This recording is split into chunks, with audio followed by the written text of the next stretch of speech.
You really think you have a chance against us, Mr. Cowboy? Hey, motherfucker, what do you like to do?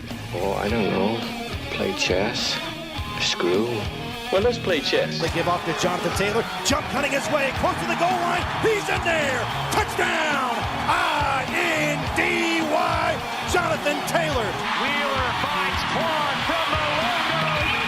Here's Halliburton into the front court. Mishandled it, but gets a shot. Hits it! Hits it! John, I have never been better to be on the air with you here in Indianapolis, a place where so many of my dreams have come true. The Ride with JMV on 93.5 and 107.5. The Fan.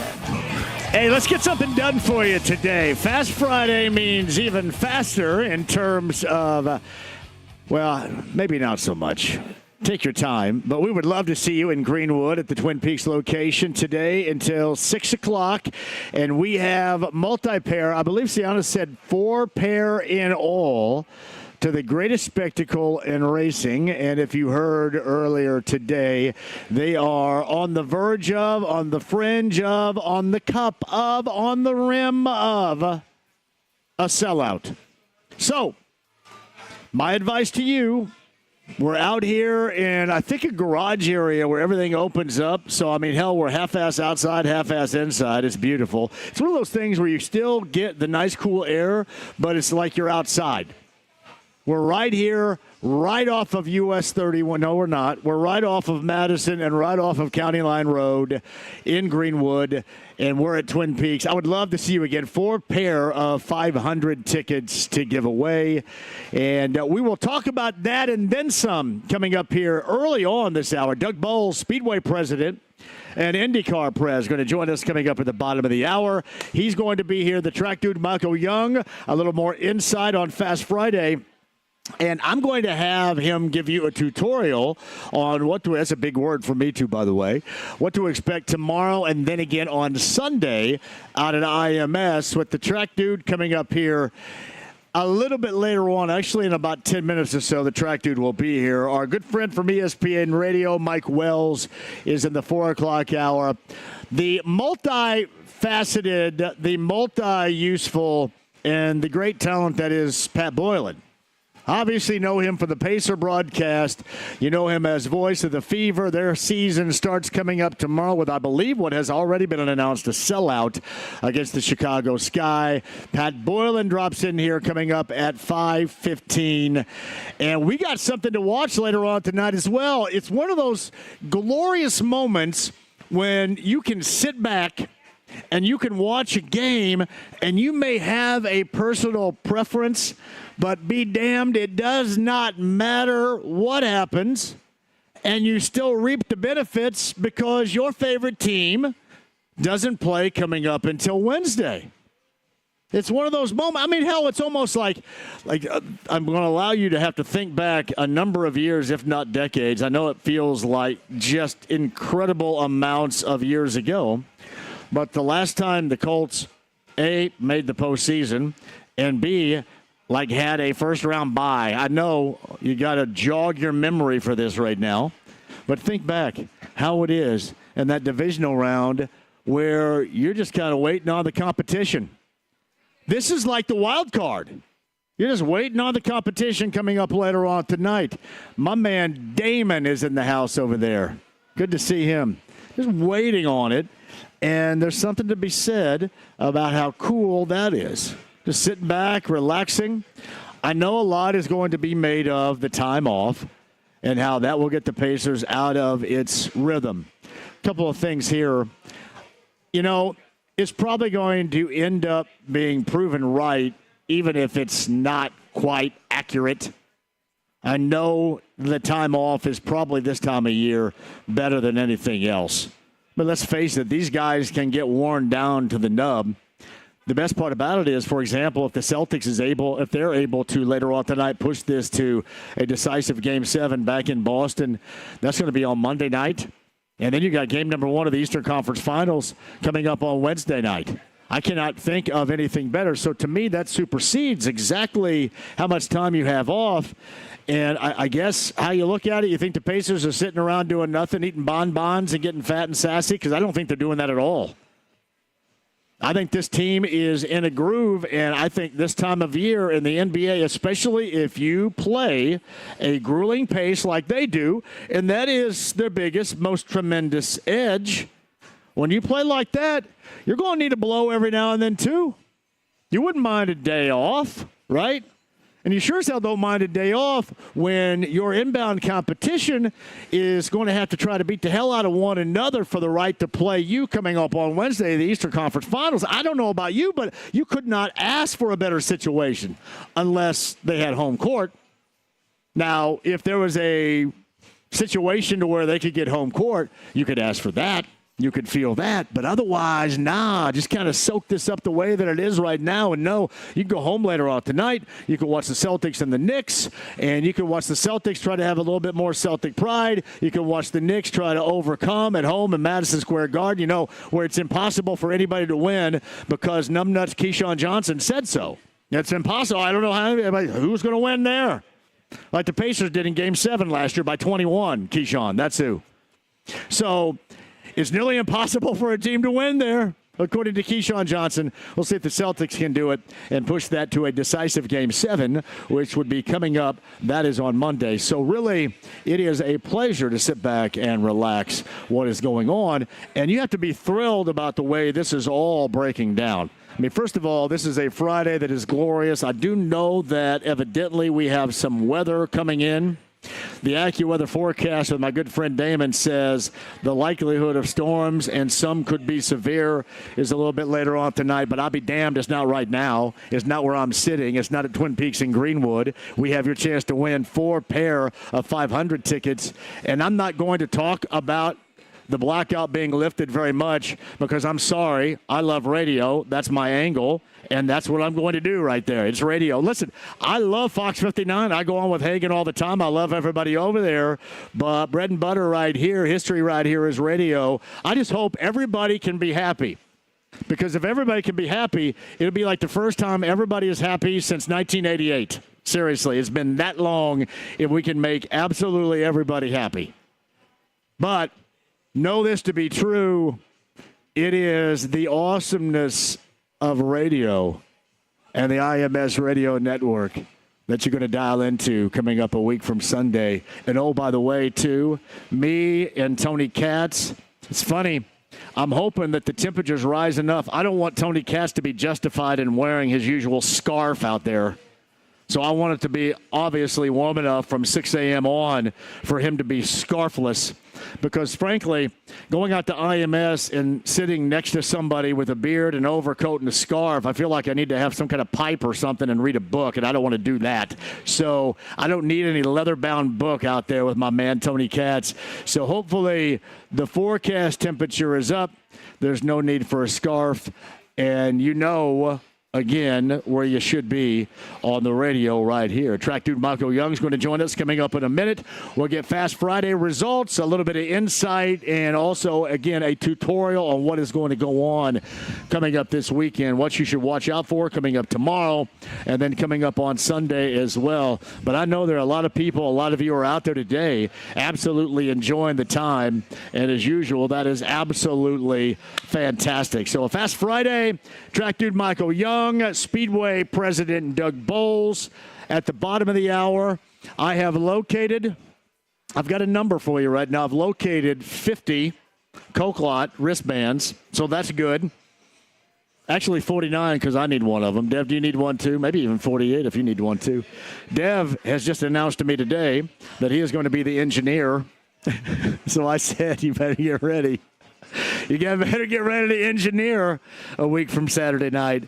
It is going to be a blast. Our Bronze Fun Time Camper will have our home base somewhere in the Coke-Lot from basically Thursday night, Friday morning, basically carb day all the way through Monday is where we're going to be holed up out at IMS in the Coke-Lot. And I would love for all of you to visit us out there.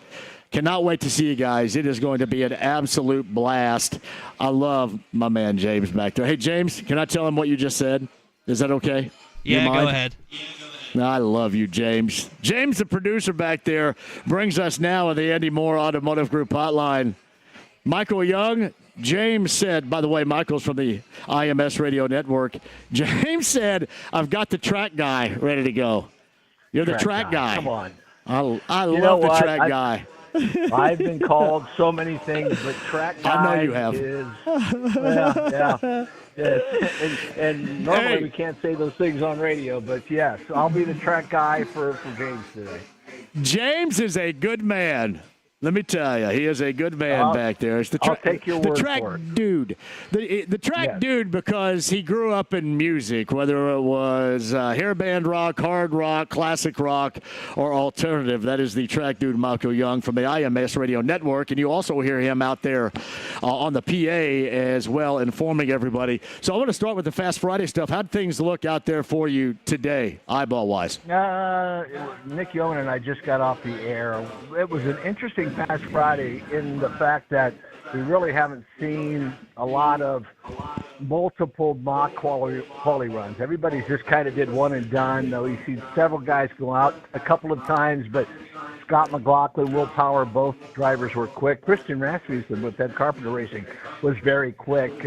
We still have yet to see Kyle Kirkwood. He has not come out. None of the Meyer Shank racing cars have come out. Marcus Ericsson has just been rolled out on the pit lane. So it's just been one of those odd Fast Fridays in the fact that we talked to Santino Ferrucci, and he's like, I don't know what we're going to learn. It's too hot. Track's too hot, too windy, and it just doesn't make a lot of sense to go out here and take a chance wadding up a car, which unfortunately happened to Kiffin Simpson in the 12 o'clock hour. He was coming out of turn 4 and looked like he might have got the left sides on that rumble strip. Said the car didn't really feel right at all, and it snapped on him. He buried it in the back end into the outside retaining wall with the left rear. The car then got in the air, driver's left, so the left side pod, and it kind of faced vertically with the track and then landed back down and did a full 360 and then rolled into pit lane. When I say 360, a slow counterclockwise spin, but totaled that car, and the team is thrashing to get him a backup car to go qualifying tomorrow. It's the track dude Michael Young from the IMS Radio Network with not much of a Fast Friday recap. I was going to ask you that. I mean, what good does it do if you go out there and really there's zero that's going to translate with what you're going to do coming up this weekend? And certainly you may even have a much more not so subtle change going into race weekend if you're going to be a part of that. So, what good is a day like today if the forecast doesn't bear that out coming up? I just think it's getting a baseline, right? You get out there, you do 2 or 3 laps, you feel that the car is comfortable, you're running it at that boost. So we saw laps at 232, 233. I think we may see a 4-lap average at 232 tomorrow, maybe 233. It's going to be a lot cooler. But, yeah, to your point, I think the drivers have said this. Conditions aren't that great. It's very hot. The track is very hot. And with these speeds and with the wind that's been blowing, we've had gusts of 11, 12 miles an hour coming down that front straightaway. It doesn't make a lot of sense to take a chance when it really doesn't matter until tomorrow. And, again, like Kiffin Simpson found out. I mean, they're rebuilding a car right now. It's going to be tough to not only recover from that crash, but to get comfortable again and go qualifying tomorrow. Hey, track dude, so who benefits from a day like today or the lack of information going into tomorrow or the rest of the weekend? Who benefits the most out of this edge? I think the benefactors are always the ones that are going to go fast anyhow. The Penske's, the Ganassis are fast. I think we'll see Andretti Global end up being fast, and then Carpenter Racing. So I think it's that confidence knowing that you can take your car, put it out there, and everybody did a really good job leaving the track open. So there were a lot of simulated qualifying runs where drivers were able to get 3-4 laps in and just get a good baseline. Hey, the car feels good. We saw Scott McLaughlin early. I wouldn't be surprised if he doesn't come out the rest of the day. Ferrucci came out, did a couple of runs. He's done for the day. So I think once drivers feel that they've got the balance that they want going into tomorrow, it doesn't make any more sense to try to learn anything because of really, to your point, nothing to learn on a hot day like today where we won't see these conditions again potentially for the rest of the month. You got an overall call, maybe somebody with an edge over the weekend that's going to do this thing well, maybe a handful of guys? It was funny. I was at the press conference today with the Penske guys, and Will Power was asked that he has an uncanny ability to predict things, and he was asked if the Penske cars would sweep the front row. He said, I don't think we'll sweep the front row. Then the question was asked, will one of your cars get the pole? He goes, yeah, we'll get the pole. And they said, how about the Fast Six? Will all three cars be in the Fast Six? He confidently said, yeah, we'll be in the Fast Six, all three cars. So I think Penske's going to be really good. I'm really waiting for Kyle Kirkwood to see what happens with him. I think that the Hondas, if they're going to be a Honda car going fast, it'll be Kyle Kirkwood. He'll be up there. Alex Palou, obviously fast. Dixon showed that he was pretty fast today. It's I think, the usual suspects. And then throw Christian Rasmussen and Ed Carpenter back into the mix as well. But they look good today. And given Christian Rasmussen's run last year that he had in the race, I think qualifying, he could be really good tomorrow as well. He might be a fun one to watch. So with this, at least body-wise, and I don't know what I would call it with Ed Carpenter Racing, would we call it, I guess, revamped, right? With this revamped direction, I don't know if there's a new attitude going there because we all know how Ed likes to feel. What do you think about that group going into this weekend and then furthermore after this weekend? I think it just makes sense to have a guy like Alexander Rossi in there. With Java House, Splenda is the sponsor. They've got a great sponsor on board, and to have Alexander Rossi, he knows how to get around this place. Rossi's always fast at the Indianapolis Motor Speedway. He'll be in a car that I think he will have certainly the potential to win this race. So to add him to the lineup with that young Christian Rasmussen, when Rinus VK was there last year, it was just a couple of young guys, so it's hard to really grow a team and have a young driver like Rasmussen grow with a relatively young, he is young, Rinus VK. So to bring Rossi in, that changes the dynamics, that it doesn't become the old guys club, but you certainly have two veteran drivers, Ed Carpenter and Alexander Rossi, who know how to get around the Indianapolis Motor Speedway. To know that they have fast cars, that bodes well for not only both of them, but for that young rookie as well, or actually his sophomore season. He's the track dude, Michael Young of the IMS Radio Network. A couple of things before I let you go. One is, you referenced Will Power a little bit earlier. Is this, you think, his final go-around in that particular seat? And is, there any more emphasis you might put on that if you were him, considering his mystery or unknown circumstances moving forward? I mean, that's been the talk since the beginning of the season, that will be the inevitable outcome, is that he potentially will move on and someone else will end up in that seat. An Indianapolis 500 win could change everything, though. So I don't think everything's set in stone. But for Will, a win here would certainly bode well for him to stay in the 12 car. But it's going to take some pretty brilliant driving and to win the 500, for at least from what I'm gathering and from what I'm understanding. It's not a foregone conclusion, but the cards are starting to be dealt in that direction. And I think Will really needs a big Indianapolis 500. And, hey, he's not done yet. I think he's still got a ton of talent. So even if he doesn't end up back with Penske next year, he would be an asset no matter where he went. A fan favorite out there is Graham Rahal, and he's struggled mightily, without question. And there has been he struggled in the past, and he's struggling again right now. Is there any chance that he can turn his fortunes around at all, or is it kind of that whole philosophy of it is what it is, because that's what it looks like? Yeah, it's not looking good. He was out a little bit earlier, and I was watching his telemetry, and as he would enter turns 3 and turn 1, he would just lift completely out of the throttle. It was almost as if he just felt uneasy going into the turns, and that resulted in slower lap. I think his quickest lap speed was a 2:23.0. So a 2:23 when everybody else is running 2:30s doesn't bode well, and especially when you watch a telemetry and he's lifting, entering 3 and 1. That tells me he's not very comfortable in that car. He was talking with his rookie teammate Louis Foster, and it looks like they were having a pretty, I don't want to say heated conversation in the fact that they were arguing, but heated in the fact that they're trying to figure out what they need to do to make those cars fast. I hope it doesn't happen again, but it may be a rough weekend for Graham Rahal. Yeah, I mean, if there's somebody that could stir a little bit more fascination for this one, if he were able to turn this thing around. Because right now, I mean, it's like in baseball, it's like rooting for the Colorado Rockies to a degree. Yeah. You know what I mean? Yeah. And, and coming off a Grand Prix that he, almost had the pole. He took the lead and led most of that race, and everybody's like, all right, here we go. The month of May starting good for Graham, and it just starts out good. On Tuesday they looked good, and then as the week progressed, it just looked like everybody else gained and almost like they stayed where they were at the beginning of the week and haven't really been able to capitalize on anything. It's a track dude, Michael Young. He's on the Andy Moore Automotive Group hotline. So, hey, give me your work schedule here. I know on IMS Radio Network. I know you're on the PA out there. What you got working? Right now I'm having American Dairy Association soft serve milkshake with some sprinkles and a little bit of chocolate topping on. So that'll be for the next 15 minutes. Hey, can I ask you a question? Sure. Can I ask you a question? Much sure. like I believe her name was Kellis. Yeah.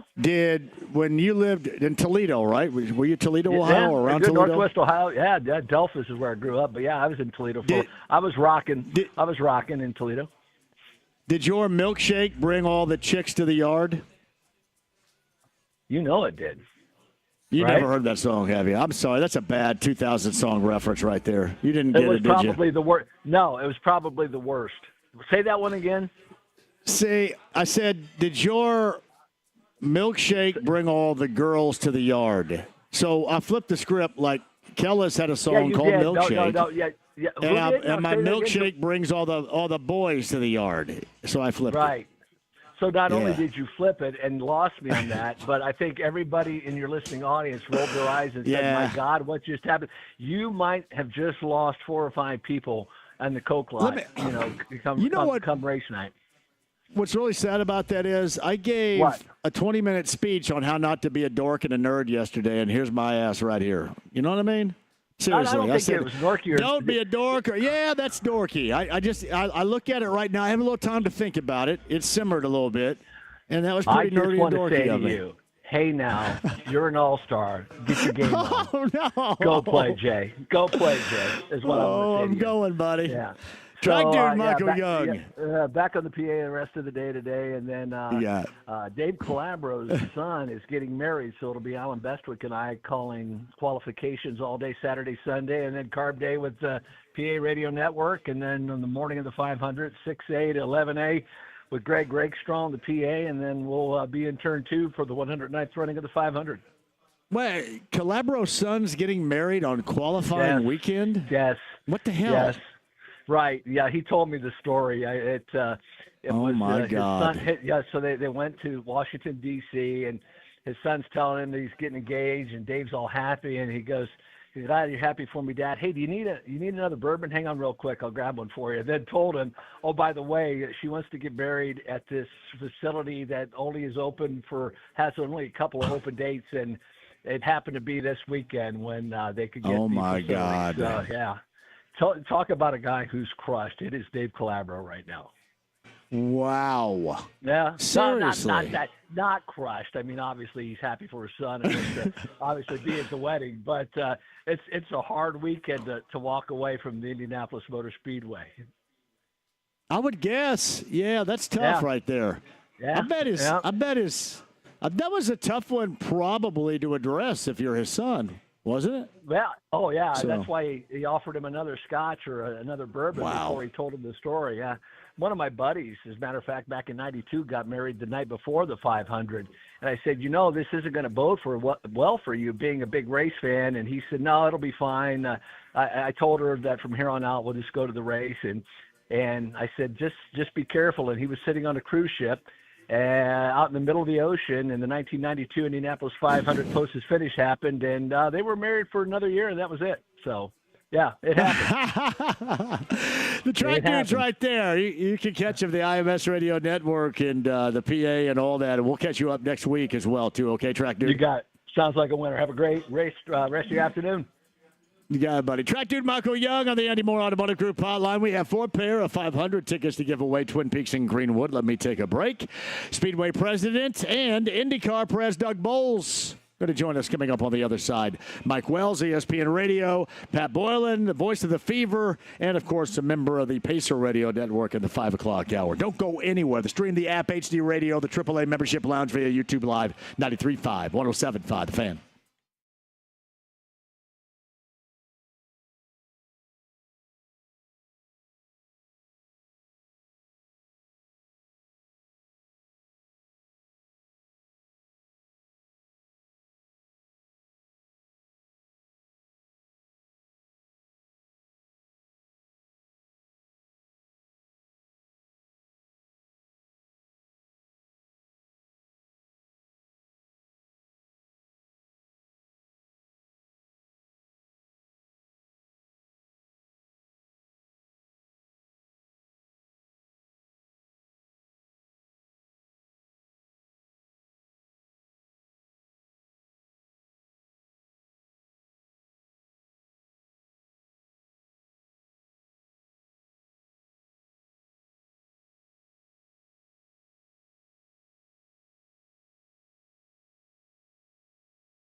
With JMV. I don't understand a word you just said. 93.5 and 107.5. The Fan. Twin Peaks and Greenwood, thank you for joining us. Welcome back. We got 4 pair of 500 tickets to give away. So my man B. Near is here. You know B. Near from Indiana Farm Bureau Insurance. If you need somebody to keep track of all your affairs like he does with me, he's your guy. My son Blake is here, and somebody is here that I have basically 4 decades of friendship with from Eastern Green, Mick Barron. Michael Barron now is his professional name. Mick Barron, as we all know him. If you come by here at Twin Peaks in Greenwood and sit with Mick Barron, you can find out where all of my bodies are buried because he knows absolutely everything. Everything. Shout out to Night Ridge Manor in Bloomington back in the 90s right there with he and John B. Mitchell. It's good to see Mick Barrett in the house today. Meantime, on the Andy Moore Automotive Group hotline, friend of the show, Speedway President, IndyCar President Doug Bowles is with us. Good afternoon, Doug. How are you? I'm good. How are you doing? You had a seismic announcement to make. Now, granted, you and I both know this. I am deeply embedded into radio. And I love the radio aspect of it. But I think the lifting of the blackout is a big deal because the number of seats you have sold for this upcoming 109th edition of the greatest spectacle in racing, it's kind of amazing to this point, isn't it?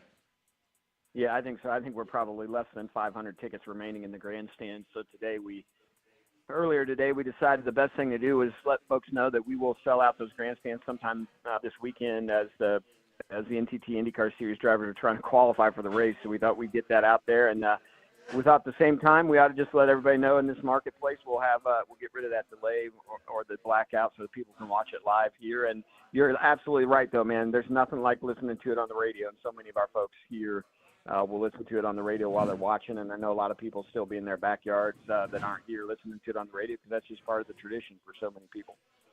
No, it is as well. Hey, where does this rank? Because the benchmark, at least, during my era, for example, Doug, of doing media here, was the 100th, and that was kind of at the signature moment. What does it rank compared to that?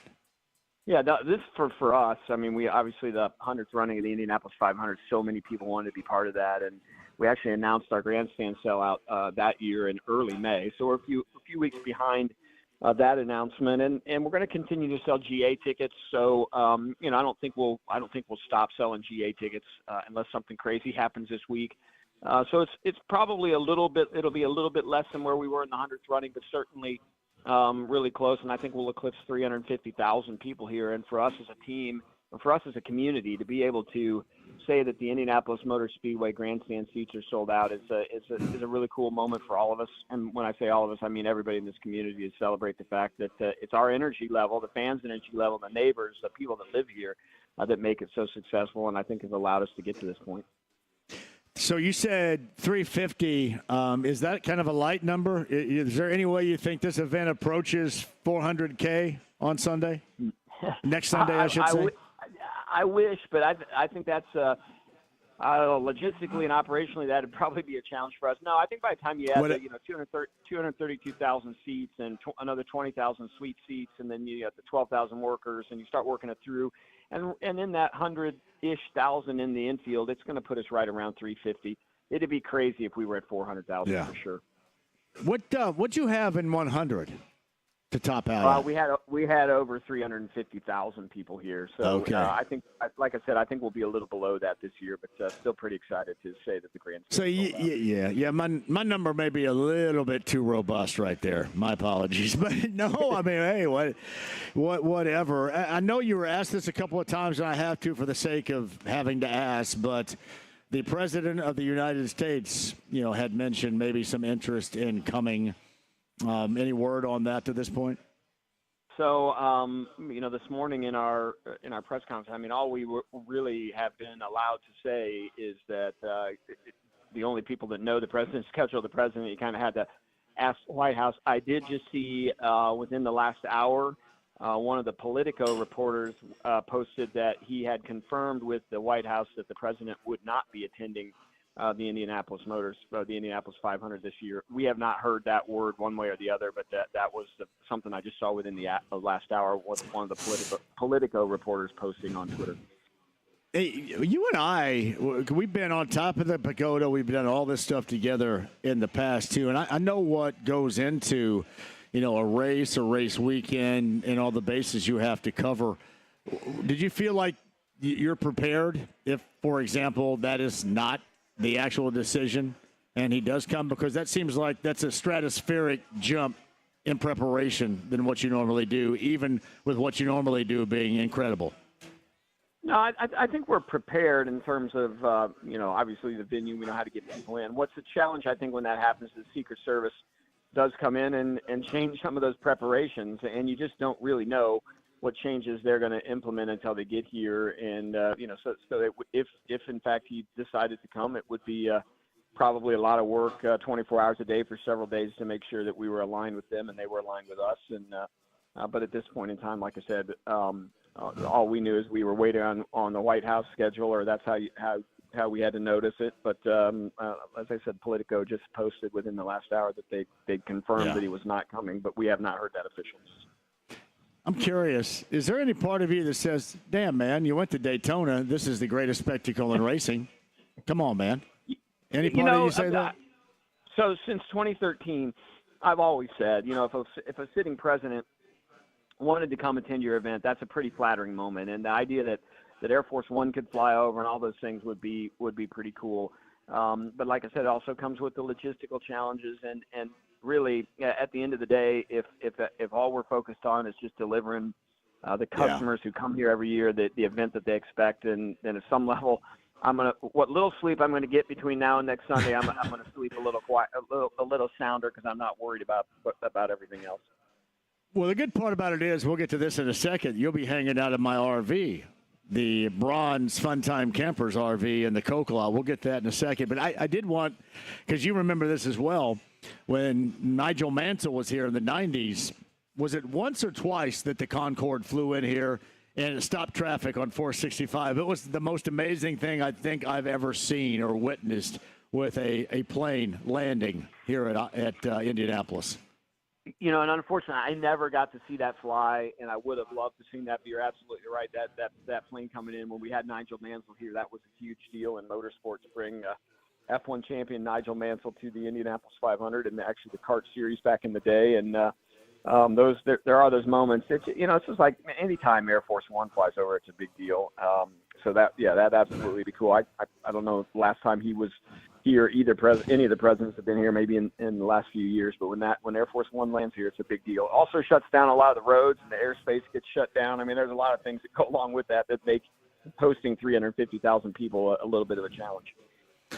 Doug, I think the only thing that shut it down to that level was when Chris Hemsworth showed up here years ago, and all the chicks had a heart attack out in Pagoda Plaza. I was so jealous. Well, I thought, man, go back to Australia. What the hell? It certainly got my wife all fired up when he was here. And somewhere around here, I still have a picture of that every once in a while resurfaces, and I think, oh, there's that moment that my wife had no idea I was even in the room when he showed up, for sure. Well, what's he got that I don't have over here? Come on now. I always ask you. Yeah, no doubt. I always ask you. Doug Bowles joins us. I always ask you this. Normally, you guys kind of have a movie, a kind of superstar celebrity interwoven into the greatest spectacle in racing. I have not heard anything. Is there anything coming up in the next week, or nothing going on this year? I'm just kind of curious. No, I definitely think we're going to get some. We should get some talent here, and hopefully we'll be talking about that in the next week. I think a lot of the pre-race pieces that we have. I mean, obviously, being a Colts fan, this is kind of hard to swallow, but it's kind of cool that with Tom Brady coming and being part of the fastest seat in the house is a pretty big moment for us. To bring somebody like that in. I know that our friends at Fox are really focused on bringing some of their talent here as a way to help. For those folks that are a lot more hip than I am, Dylan Sprouse, who was here last year as our Grand Marshal, just did an unbelievably cool video telling people how this is the party to attend. So even celebs that don't come here are really trying to, that have been here before, sort of weighing in on how exciting this event's going to be. So Tom Brady is in the fastest seat in sports. Are we going to get Spike Lee to drive the pace car too? How are we going to work this? Yeah, I know. Now that we're back into that game again, right? I mean, frankly, I'm happy. I would much rather have Reggie Miller here doing it than Spike Lee. Yes. If we're gonna go back in time, let's get Reggie here. Certainly, one of the all-time greats in a Pacer uniform, and love this city, and certainly the city loves him. No doubt about that. I was thinking Tyrese drove our pace car a few years ago, and it's pretty cool to see him just lighten things up. So we're excited about sharing the month of May with the Pacers. It's always a better month of May when the Pacers and the Racers, as we kind of call it, get to share the month, and certainly we get to share Race Day Sunday next week. I think it was last year. Caitlin Clark, I think, was on the road. Where are they? I'm assuming you guys probably reached out to her. Is she on the road somewhere? I honestly don't know where she is. And last year they were on the road. Last year they were in Vegas the night before the 500 on like a 3-game West Coast road trip. And so it just didn't make a lot of sense. We'll definitely get here at some point in time. But I think our basketball focus for the next few weeks is going to be on the blue and gold. And no doubt about that. Speedway president and IndyCar president Doug Bowles on the Andy Moore Automotive Group hotline. And I know that they no longer race here, but certainly it's a form of racing. I guess the one thing I kind of thought of is if maybe the whole Brad Pitt movie thing would be an angle. But I know you guys did F1 with Ron Howard's film years ago. I kind of wondered if maybe you would get a little piece of that coming in here as well. But no word. Yeah, no word on that one yet, and certainly I'm excited about that movie coming out. It's going to be a lot of fun. I'm a true believer that as motorsport rises, no matter what series it is, it helps all of us, and that it exposes people to the sport. So it's going to be an interesting movie to watch. Looking forward to that coming out, but at this point in time, none of those folks are showing up here at the Speedway, and I'm okay. We're going to have 350,000 of our closest friends here. It's a pretty good deal. And no doubt about that. Hey, by the way, shout out to Lisa. You work with Lisa all the time. Lisa is top notch, Doug. Top notch. Well, I don't deserve Lisa. She does unbelievable things for me. My schedule would be a mess without her. I feel sorry for her having to keep up with me, but yeah, absolutely. Lisa is magical, and she can do just about anything. And she's the puppeteer. I go where she tells me to go, and that's so. Thank you for shouting her out. Well, if Lisa can hook me up with the Corvette, that may be the ultimate. I may have to hire Lisa away from you. That's the last thing in our list we're working on, so we got a few days to get that sorted out. My man right there, my man. Hey, anything else you want to announce on this Friday, Fast Friday, going into this weekend, and then obviously leading up to next week that you want people to be aware of, Doug? No, I think the biggest thing is they got to look out for what happens Saturday night before the Indianapolis 500 next week. You may be spinning some tunes, and then it may be a late night or an all-nighter for the two of us hanging out in the Coke lot. So that should be fun. So just look out for the two of us, us old guys out there creating some havoc. Here's the problem. I'm probably going to be in the bag by 8:30, so it's going to be on your shoulders to take that thing home until midnight. You up for it? I'm ready. Let's do it. We'll get it going. No, I cannot wait to see. And again, a shout out to Bronze Funtime Campers. That's Austin out on Pendleton Pike. Not only is he doing the JMV takeover in the Coke Lot RV camper, but he's also got Connor hooked up as well with his sleeper, I believe, inside IMS, which is pretty sweet, that combination. Yeah, he does. And I stay here as well, and Connor and I are sort of back to back where I can see him, and he hooked him up really nicely. He's got the triple slide out, and he's in pretty good shape where he is. In fact, I was a little jealous of the space he's got inside that thing. So it's a nice way to retreat from the racetrack and get some sleep before race day. So it's a really cool one. I can't wait to see what he hooks you up with. No, yeah, and I think most of it will probably be alcohol. So yeah, that'll be good though. I promise you that. So it will be good, and I know you're going to slide by and spend some time with me, right? I am 100%. I might even have a Miller Lite or Coors Light with you. Well, we'll throw that back like crazy right there. The Speedway president, the IMS president, Doug Bowles, and again, that is Bronze Funtime Campers providing the sleep space, the RV for both me in the Coke lot, and Connor Daly inside in his preparation for the 109th running of the greatest spectacle in racing. It's Speedway President Doug Bowles with us. Hey, buddy, I appreciate all that you do for us, for everybody around here. You are the absolute best, and as I always say, absolutely perfect for that job. And I should say plural now, those jobs. Well done as always, man. I can't wait to hang with you next weekend. All right, we'll look forward to seeing you. And I just want to say thanks to this entire community for loving the Speedway like you do. It is successful because of the people who live in Indianapolis and really take care of all of us. So thanks, everybody. We'll see you out here at the track soon. That is Doug Bowles right there. Doug, thank you, man. We'll see you coming up here. All right, man. See you soon. Doug Bowles on the Andy Moore Automotive Group hotline. Let me take a break. We'll come back. Twin Peaks in Greenwood, as he had mentioned. No sitting president hanging, evidently, coming up this weekend. But 350 plus, somewhere around 350 is what he's saying, for the 109th running of the Indianapolis 500, of which we have 4 pair of tickets to give away here. Chris and Sienna are standing by to get you signed up. I'm basically right off. And listen, if you drive by Twin Peaks and Greenwood on County Line Road and honk, I'll hear you. And actually everybody else will if we're on, because you can hear us on the mic. If you drive by and honk as you're passing the Twin Peaks, we will hear you. But hell, honk and then stop in and have a beer, have a cocktail, have some great food, and hang out with us. Twin Peaks in Greenwood with, from ESPN Radio, Mike Wells at the top of the hour. And Pat Boylan's going to join us. Double duty coming up, too. The voice of the Fever as they start their season coming up tomorrow. And, of course, with the Pacers, Eastern Conference Finals Game 1 on Wednesday, we'll find out the competition maybe tonight. Maybe we'll have to wait until Monday. We shall see. Quick break. We'll come back. AAA Membership Lounge via YouTube Live at 93.5 and 107.5 The Fan.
The Ride with JMV. You take drugs, Danny? Every day. Good. So what's the problem? I don't know. 93.5 and 107.5. The Fan. Doug Bowles, everybody. Podcast 1075thefan.com. That may be something we re-rack coming up a little bit later on. Deep Booker in Broad Ripple says, how do we get a wristband for the Coke lot for the takeover? I can tell you this. I think they're online. Damon, did you get one already, or have you had any yet? I think my friend Doug got some online. I think they're available online as well. But I will tell you this. You have to have them. And Officer Craig, this is actual hot sauce. Officer Craig told me that there is a stringent policy in the Coke lot that you have to be rocking a wristband. So rock a wristband. Now, Dev is my engineer here. We don't really know where we're going to be set up. I was hoping we were going to be someplace to where you wouldn't necessarily have to come right in. But I also want to be inviting. I know we're going to have chairs and places to sit and the other stuff happening there coming up on Saturday. That's in the Coke lot a week from tomorrow. Actually, thanks to Braun's Funtime Campers in Austin on Pendleton Pike, they're going to set up a camper for us Friday, Saturday, Sunday, and Monday in the Coke lot. So you can visit me at any time, but we'll have a live JMV takeover coming at you a week from tomorrow night. And for those of you that listen every Saturday night, I'll explain how this is going to go. It's probably going to be a little bit different. My man, incredible voiced radio veteran of Indy, Dan Pantos, is going to be working with me a week from Saturday. So it is going to be a little bit different, but as they like to say, a lot the same as well. So it is going to be absolutely fantastic. We're breaking new ground for this all-request Saturday night coming up a week from Saturday night in the Coke lot with Braun's Funtime Campers the night before the greatest spectacle in racing on B105.7. All right. Well, ESPN Radio on the other side. We'll double back to the Pacers and their representation of the Eastern Conference Finals. We'll be watching the Knicks and the Celtics to see if the Knicks punch their ticket later on tonight at Madison Square Garden. That and more coming up in Pat Boylan after 5. Twin Peaks, Greenwood, 4-pair, 500 tickets to give away as they near a sellout. So you may want to get down here and get yourself signed up today. 93.5, 107.5 The Fan.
JMV. Sportos, motorheads, geeks, sluts, bloods, wastoids, dweebies, they all adore him.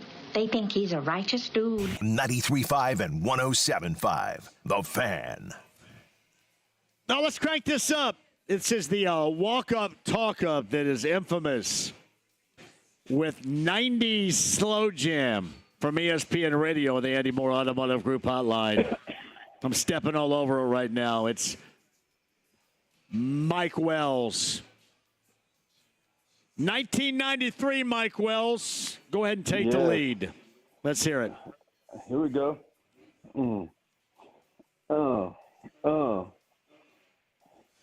And last night was talking back when we made good love. Listening to some Marvin Gaye all night long.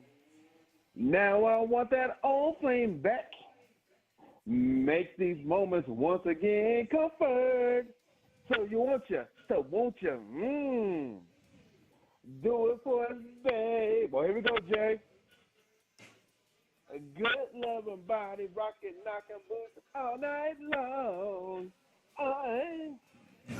Make your love until the turn to the break of dawn. Oh, come on and turn the light down. Let's get on it. I'm telling you what. Right here. Go ahead. Crank it up, James.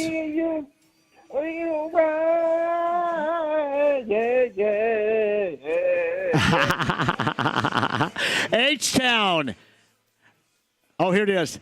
Somebody rocking, knocking the boots. Oh, that's good right there. Hey, Mike, if you rolled this late night in 1993 and didn't score, then your game is flat-ass busted. You know what I mean? This is it right here. If you couldn't close the deal, you had quote-unquote shortcomings back in 1993. Yes. Yeah, you were just a friend, buddy. You were in the friend zone. Hey, they replaced H-Town with Biz Marquis playing at that time. Oh, man, they did. There's no doubt about that. How you doing? I'm good. Hey, the best news right now, I am 100% in on Carb Day next Friday. No sports, nothing. But holy crap. Yeah. Hey, so I need somebody to hook me up who's listening. I need to get inside the gates so I can hang with my boy John during Carb Day next Friday, and we are going to act like a fool. Okay. I'm good at that. I'm really a professional at that. I think we should do it. We have to do it. So, yeah, any listeners that can get me into Carb Day, give me a press pass, give me a free ticket, where I can find some good adult beverages in there, I am all for it because, listen, we talk about knocking the boots. I have not knocked the boots yet at Carb Day. I am sure I have not purified myself at the Brickyard. Wait. We're gonna have to. You may need to rephrase this. Hey, I am a Carb Day virgin. That's what I am. I've never been to Carb Day. Ever. Oh, well, okay. You're not talking about knocking the boots. You're talking about just like throwing drinks down and stuff. I got you. All right, that's much better. I have never been to Carb Day. I am a virgin of Carb Day. Yes. Well, I think it's a must that we show you the way. Allow me to be the sensei of Carb Day, and I will teach you things that are absolutely, it'll be fun. Outstanding. Plus, I have an RV in the Coke lot, too. Oh, yeah. So, yeah, I need the weather to be nice. I would love to be able to come down and run my mouth. We'll be getting ready to talk about if I'm not mistaken, it'll be, Game 2 of the Eastern Conference Finals that night, or is that an off day to get ready for Game 3? No, Game 3 is on ready to be Game 2 that night on the road somewhere. Yeah. Yeah, so we can spend a lot of time talking about Game 2 of the Pacers playing at Madison Square Garden or playing in Boston. So it could be a good time. We'll laugh our asses off at the drunk folks walking by yelling JMV sucks, all that good stuff. Speaking of which, JMV Sucks, the Carb Day T-shirts on sale right now at the shop in Broad Ripple. You can also buy them on Carb Day at the shop's merchandise trailer inside IMS near Pagoda Plaza. The JMV Sucks 2025 Carb Day shirt available right now, though, at the shop in Broad Ripple. So, Mike, do you have a preference on the Knicks or the Celtics for this matchup in the Eastern Conference Finals with the Pacers? You know what? I really don't. What I have a preference on is that this series goes 7 games. That the Knicks and the Celtics continue to beat each other up, and then you hope that the short turnaround and will help the Pacers while the long layoff will not hurt them. I think both teams are. I think all 3 teams are capable of making it to the NBA Finals, meaning the Pacers, Celtics, and the Knicks. I know, not having Jason Tatum is a huge blow to the Celtics. But, I mean, they went out and played their butts off, and I think you get guys playing a lot looser because it is Tatum and Jaylen Brown's team. And you saw what happened the other night with Derek White went out and he was just cooking. Pritchard came off the bench, had 17 points. So guys are going to play loose. But I got to tell you, I like the Knicks, man. I'm a fan. They play hard. But with that said, Kevin Bowen and I were texting about this the other night, that I do feel like that Tom Thibodeau does not go deep on his bench, which I think over a course of a 7-game series and the way the Pacers push the tempo offensively and you get Nembhard and those guys picking up the full length of the court, you can wear a team like the Knicks down. Hey, Mike, they go Robinson and McBride with, if you want to call them major minutes off the bench, and then, mix in maybe Achua and Payne with about 5 minutes between them. So, yeah, and you know this to be true. Thibodeau runs his dudes into the ground. He does from week number 1 of the NBA season all the way through. So I would agree. And Mike, you look at this Pacer team, their greatest advantage is their pace of play, their style of play, and the way that they can do it. And really, as we have seen, nobody else can. Because you know this to be true because you've hooped, I've hooped. Everybody wants to play this style until you actually have to play this style, and then you realize your dumbass has to go back down on defense, and that's going to be problematic. And all these teams realize that. Some of these guys end up getting injured, and I agree with Patrick Beverley.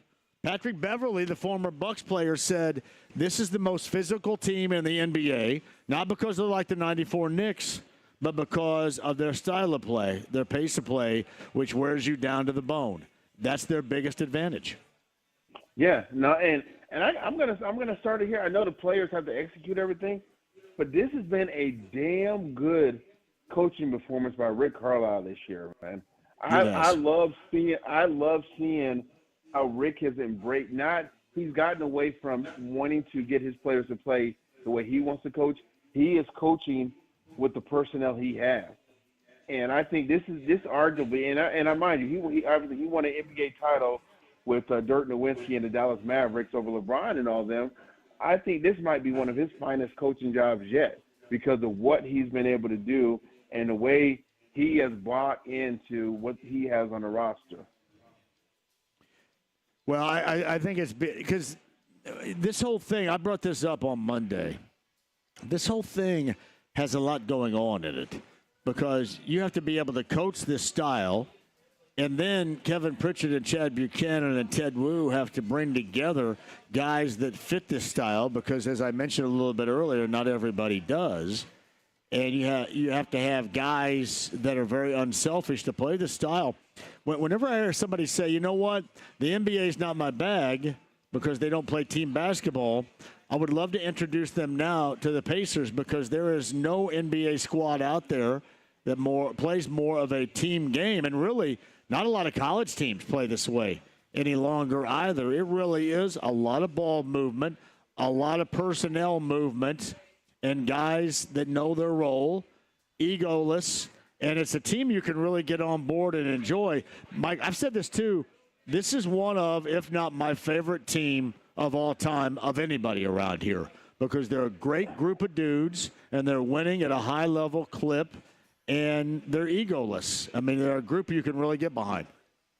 You said the word egoless twice, Jay, and that has been my common word with everybody when talking about the Pacers is that everybody Nobody has problems sharing when it comes to eating. They're allowing everybody to eat on this team. The jealousy factor is not there. They are all in, and that's hard to come by in today's age of the NBA. Yes, you have teams with star players on there, but there's like a pecking order. There's a pecking order on those teams where, when you're playing with LeBron and Luka, you are definitely a distant third, fourth, and fifth wheel with guys like those. With the Pacers, that is not the case. I was telling a friend of mine this week, there's not a lot I miss about journalism, being a beat writer, but I would love to cover this Pacers team.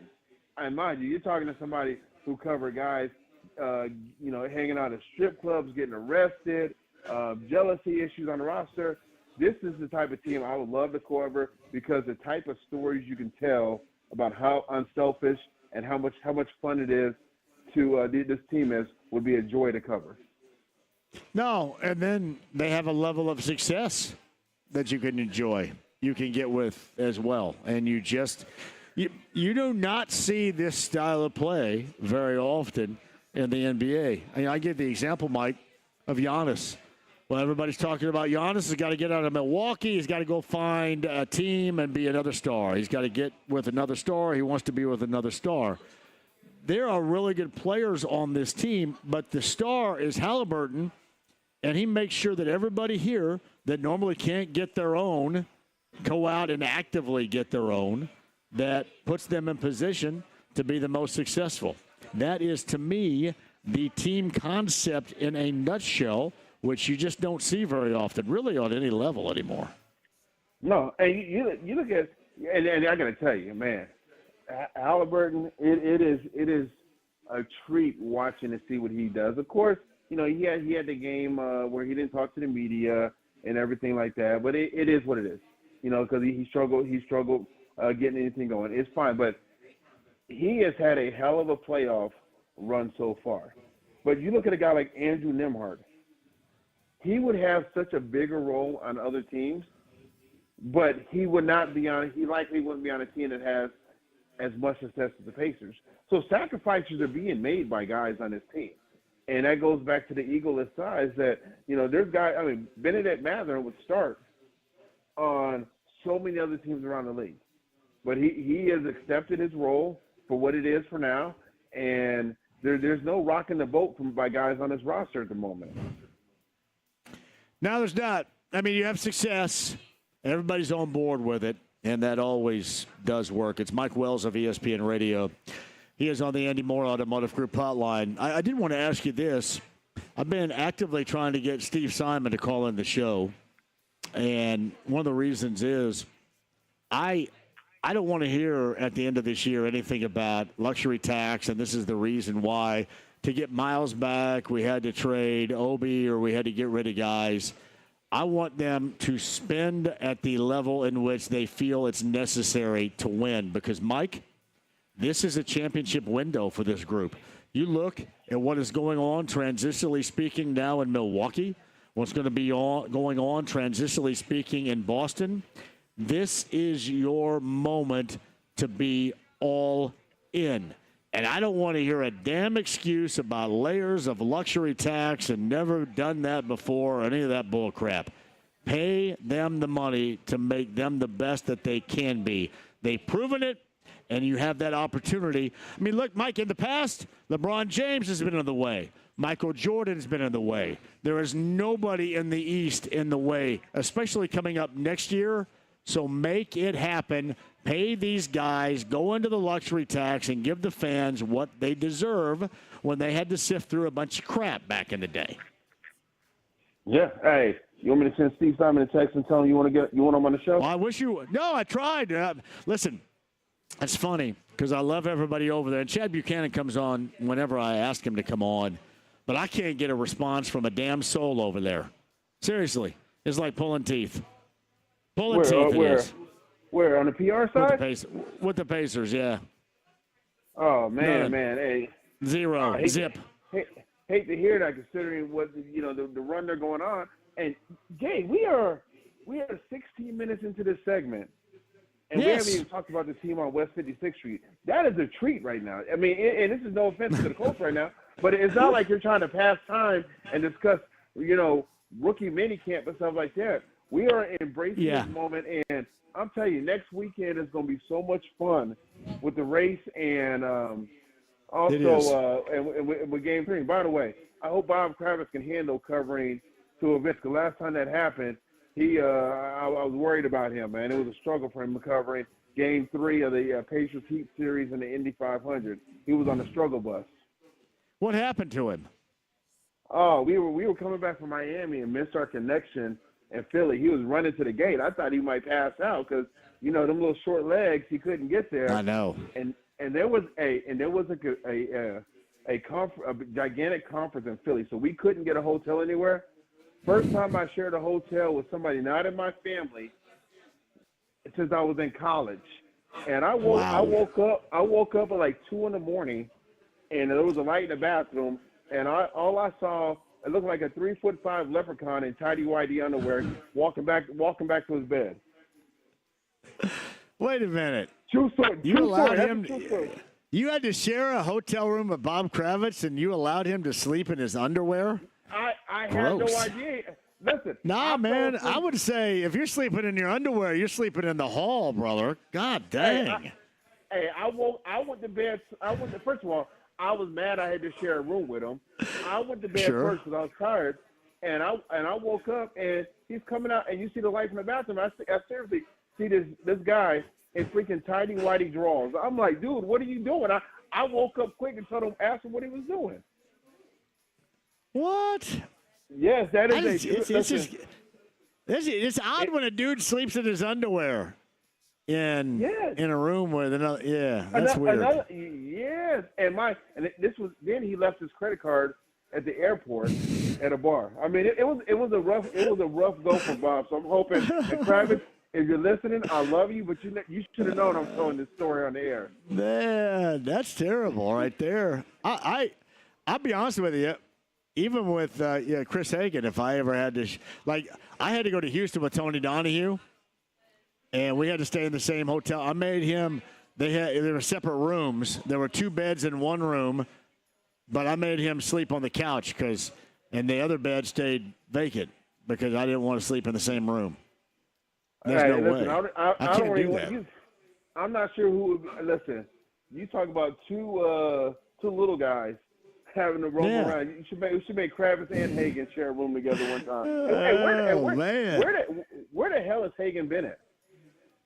He's out at the track. They're really, now that they lifted the blackout, which I'm not going to talk about very much because I want people to listen to the radio, but obviously he's got great track coverage out there. He and the sports group at Fox 59. So I know he's been pretty much focused in on that. Between that and those guys doing the Pacer stuff, they got you covered over there. So that's what he's been doing.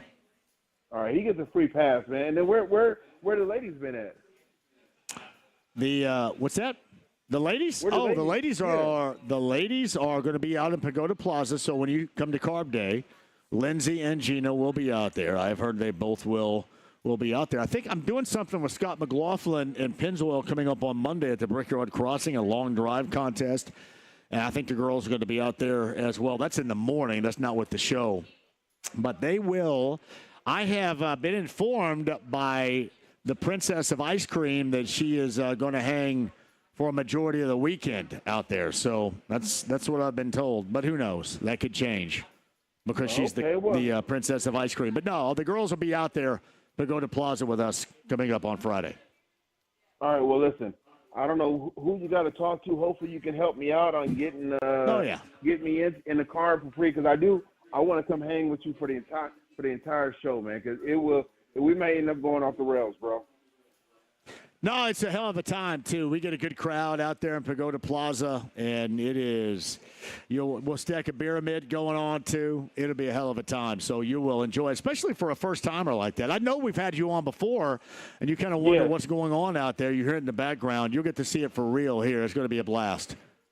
I've never been. Those darn kids always keep me busy, but we are good to go this time, brother, and I got to tell you, I'm excited for it. Well, it'd be you and I know the girls and whomever else ends up sliding by out there. It'll be a fantastic time. And then they got a party going on in Speedway on Main Street. You can do that afterwards. And you got the RV down in the Coke lot from Braun's Funtime Campers all weekend long. So it'll be a blast. Hey, I can't wait. Hey, how's my favorite memory household doing? She doing good? Yeah, she got finals next week, so I think she's a little, as a freshman with finals. I don't know if Layla's going through the same thing, but a little bit of freaking going on there, just a little bit. So get used to it. They'll be all right. They will let go. They will be all right with it. But yeah, hey, well, brother, I got to run, man. But have a great weekend. I'm gonna be in touch with you early next week to get things set up. You got it. Mike Wells of ESPN Radio right there, the Andy Moore Automotive Group hotline. He did bring up the girls, Lindsey Monroe and Gina Galeros. They both told me that they were going to be out there coming up on Carb Day. That is a week from today at Pagoda Plaza, our annual party that's going to be going on out there. They will be there, and then there's a lot of other guests that end up sliding by, and we always get to see you, which is an absolute fantastic time. But the dynamic's a little bit different this year because we do get to have the Braun's Funtime Camper. And, in fact, I'm going to be out there the entire weekend. So if you're going to be in or around the Coke lot, let me know because I'm going to be out there too. And my plan is to stay the entire weekend. I think on Saturday morning at CG, we're going to open up and play a little pickup basketball.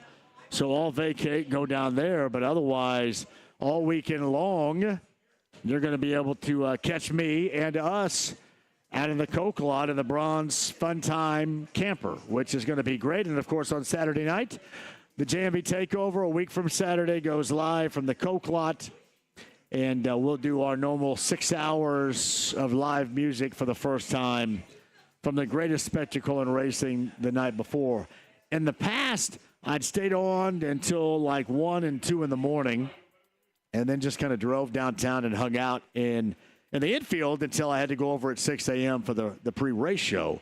It's going to be a little bit different. I don't know if we're going to go until 3 in the morning, but we will hang and have a great time.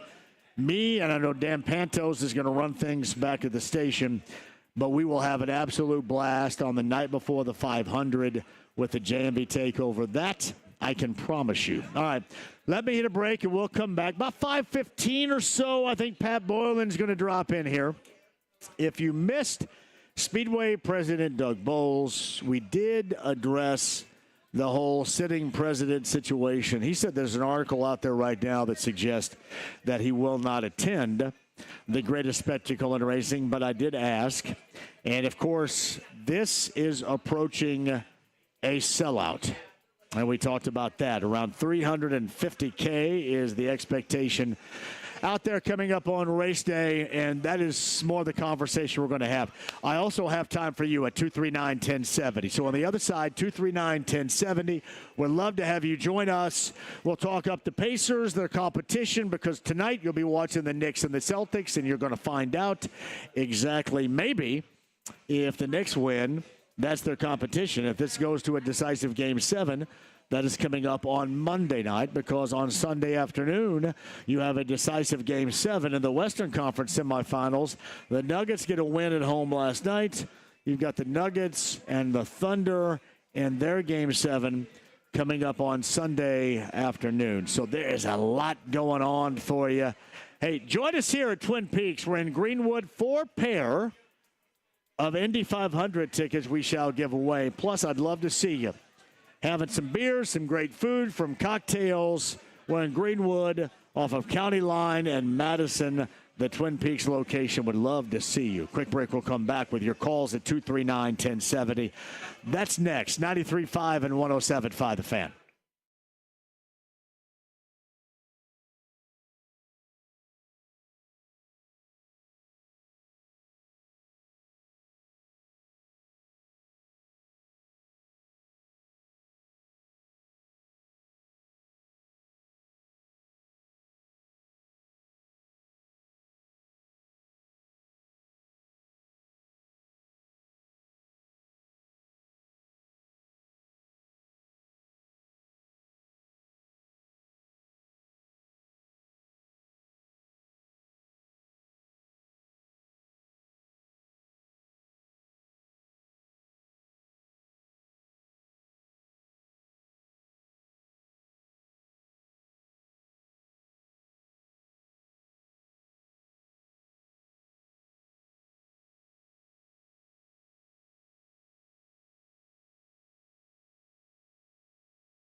JMV. And the beat goes on, and the beat goes on. 93.5 and 107.5. The Fan. All right, Fast Friday at IMS. My son Blake informs me that Kyle Larson has wrecked again. I'm seeing the replay up there right now. Yeah, we had Track Dude Michael Young on a little bit earlier, too, and he suggested how the wind could give them some issues. The weather could give them some issues. Kyle Larson finding some issues again out at IMS on Fast Friday. That's the All-American Rejects. Brett Michaels Carb Day 2025. Should be a blast coming up a week from today. We'll be out there, Pagoda Plaza. It'll be an absolute blast. I'll see you, Brett Michaels, All-American Rejects, Carb Day concert, and what is going to be the beginning of an absolutely fantastic weekend. James, we got tickets to give away a little bit later on, too, don't we, my brother? I believe so. We do indeed. Correct.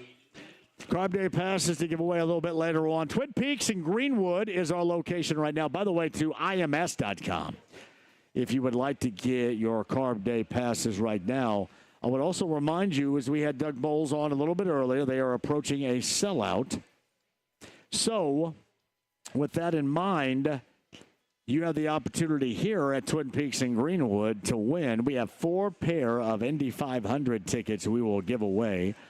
And I'm just right out here off of County Line Road in Madison. You can easily see us. We would love to have you here. Get your opportunity to win a couple of tickets to the greatest spectacle in racing, the 109th running of the Indianapolis 500 coming up next Sunday. So tickets available by winning them here. Yeah, that was a pretty significant hit by Kyle Larson right there. Well, Fast Friday practice, he just got loose down near the apron right there and did not recover it. Yeah, it goes into the wall, and that has happened again to Kyle Larson. We'll keep you on top of that as well. I mentioned we talked to Track Dude Michael Young out at IMS a little bit earlier from the IMS Radio Network, and he suggested that, a lot of these drivers and teams thought there's not a lot to gain other than just simple track time out of today, because you can't really put, the hot and humid and the windy weather, because it's going to change somewhat dramatically tomorrow and on Sunday. You can't really put that to good use. So, it seems like Kyle Larson, I don't know what that was. I'll have to, see. I don't know if something broke on it or what, but he got low and lost control, spins into the wall, and they're under yellow on Fast Friday right now over at IMS. And I know he's talking to Jamie Little. He appears to be A-OK, but explaining himself right now. Again, Fast Friday at IMS. We got Brendan King, top of the hour, is going to give you an update on that, so sit tight for it as well. Pat Boylan's going to join us. The voice of the Fever, they get their season started coming up tomorrow. And then again, of course, the Pacer Radio Network as well. Pacers, they start on Wednesday. Now, Pacers will find out maybe tonight their competition. Those of you that have asked, do you think that this layoff is going to be detrimental to them coming up at the Eastern Conference Finals?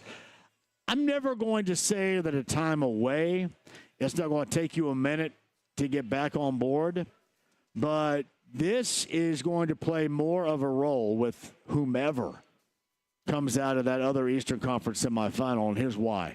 Pace of play. Biggest edge the Pacers have, their pace of play. And you have 2 teams that have very short benches. You have one team that's without a star for basically the foreseeable future. You've got another team that goes at best 7 deep, even though they'll play 9. The Knicks basically go 7 deep and realistically play most of their starting 5 the entirety of the game. And their primary ball handler is Jalen Brunson. And the thing that the Pacers do is try to wear you out. So you're going to get a heavy dose of Andrew Nembhard, a heavy dose of Aaron Nesmith. So if you're asking me about it being problematic, that they have all this time off. I think it's more problematic that, for example, if this is pushed to a Game 7, or even going through tonight, that they're not getting that rest that's going to be necessary for them, because the Pacers are going to, as they normally do, put that heat on. So you've got a Game 6 coming up later on tonight at Madison Square Garden. If the Knicks win, you're going to see the Knicks coming up on Wednesday to kick things off in Madison Square Garden against the Pacers in the Eastern Conference Finals. And if the Celtics end up winning on the road, you're going to get a decisive Game 7 in Boston. That's going to come your way on Monday. You've got another decisive Game 7 already scheduled for Sunday. That's the Thunder and their matchup with the Nuggets. The Nuggets a win last night. So Thunder and Nuggets Game 7 in OKC. That is coming up on Sunday afternoon. But that is where we are right now as far as the Pacers are concerned and the NBA. It's just kind of waiting and seeing. And I mentioned this a little bit earlier. This is a great angle for you, Pacer fans. It's almost like if you're a Colts fan, and if you remember those days when they would win a division title and, get to wait out the wild card. You get to sit at home and you wait to see what happens and wait for that team to come to you. Now, the Pacers have to go on the road for the Eastern Conference Finals, but you get to sit and watch later on tonight. Two teams, one of which you're going to end up getting, battle it out. Game number 6, maybe even get a decisive Game 7. And honestly, that would be the hope, to have that decisive Game number 7 coming up on Monday night and then have to go on the road someplace for the start of the Eastern Conference Finals, either facing a Celtics team without Jason Tatum or a Knicks team that has been ridden through the gauntlet to this point. So the pace of play, style of play, the way that they're playing right now, I think to me that supersedes the time off and the time it's going to take them to reacclimate to the situation. That with Pat Boylan coming up here, those questions, along with the start of the season for the Indiana Fever coming up tomorrow against the Chicago Sky. Last check, that is going to be a sellout. Speaking of which, Doug Bowles joined us a little bit earlier, the Speedway president, the IndyCar president, and they are nearing a sellout for the 109th running of the Indianapolis 500. So you know the situation there. You also know you can hear that race right here a week from Sunday. You got all the qualifying. Greg Rakestraw and a host of others will be anchoring the coverage tomorrow and then again on Sunday. But then me and Tony Katz on race day morning beginning at 6 a.m. I also want to remind you that is going to be prior to game number 3. Game number 3 with still to be determined team, and the Pacers will be at Gainbridge Fieldhouse.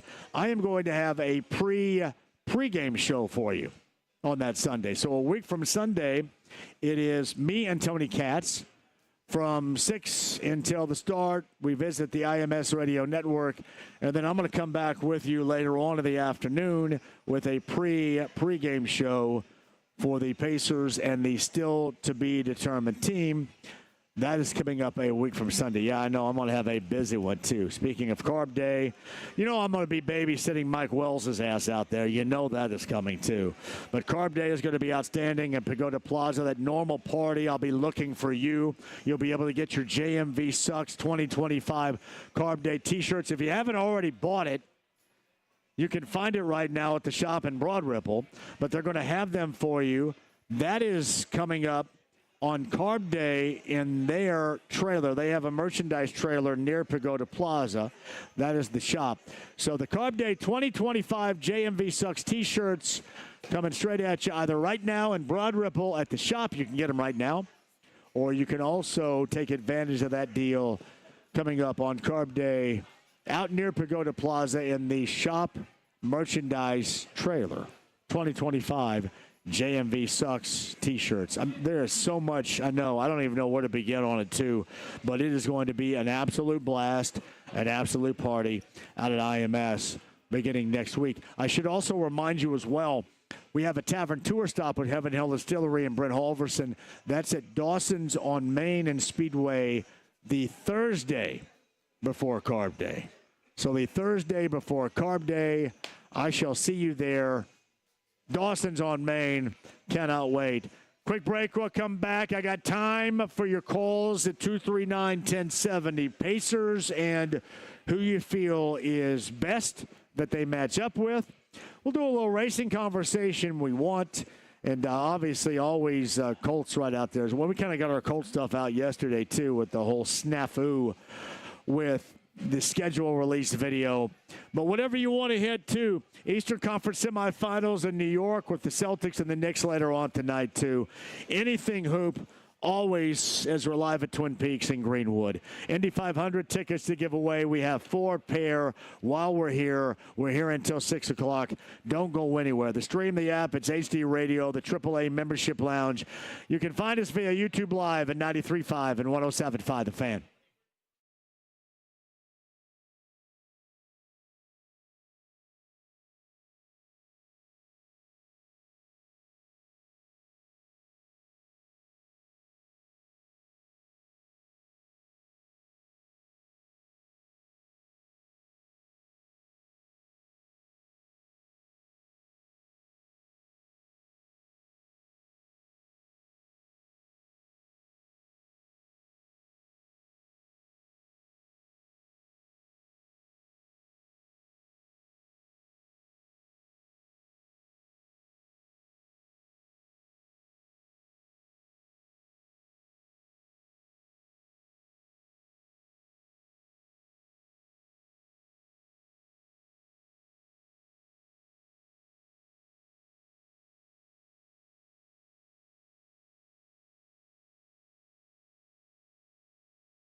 and 107.5, The Fan. And the show is at Twin Peaks in Greenwood. Thank you very much. James back in the studio. I'm John. We've got 4 pair of Indy 500 tickets to give away.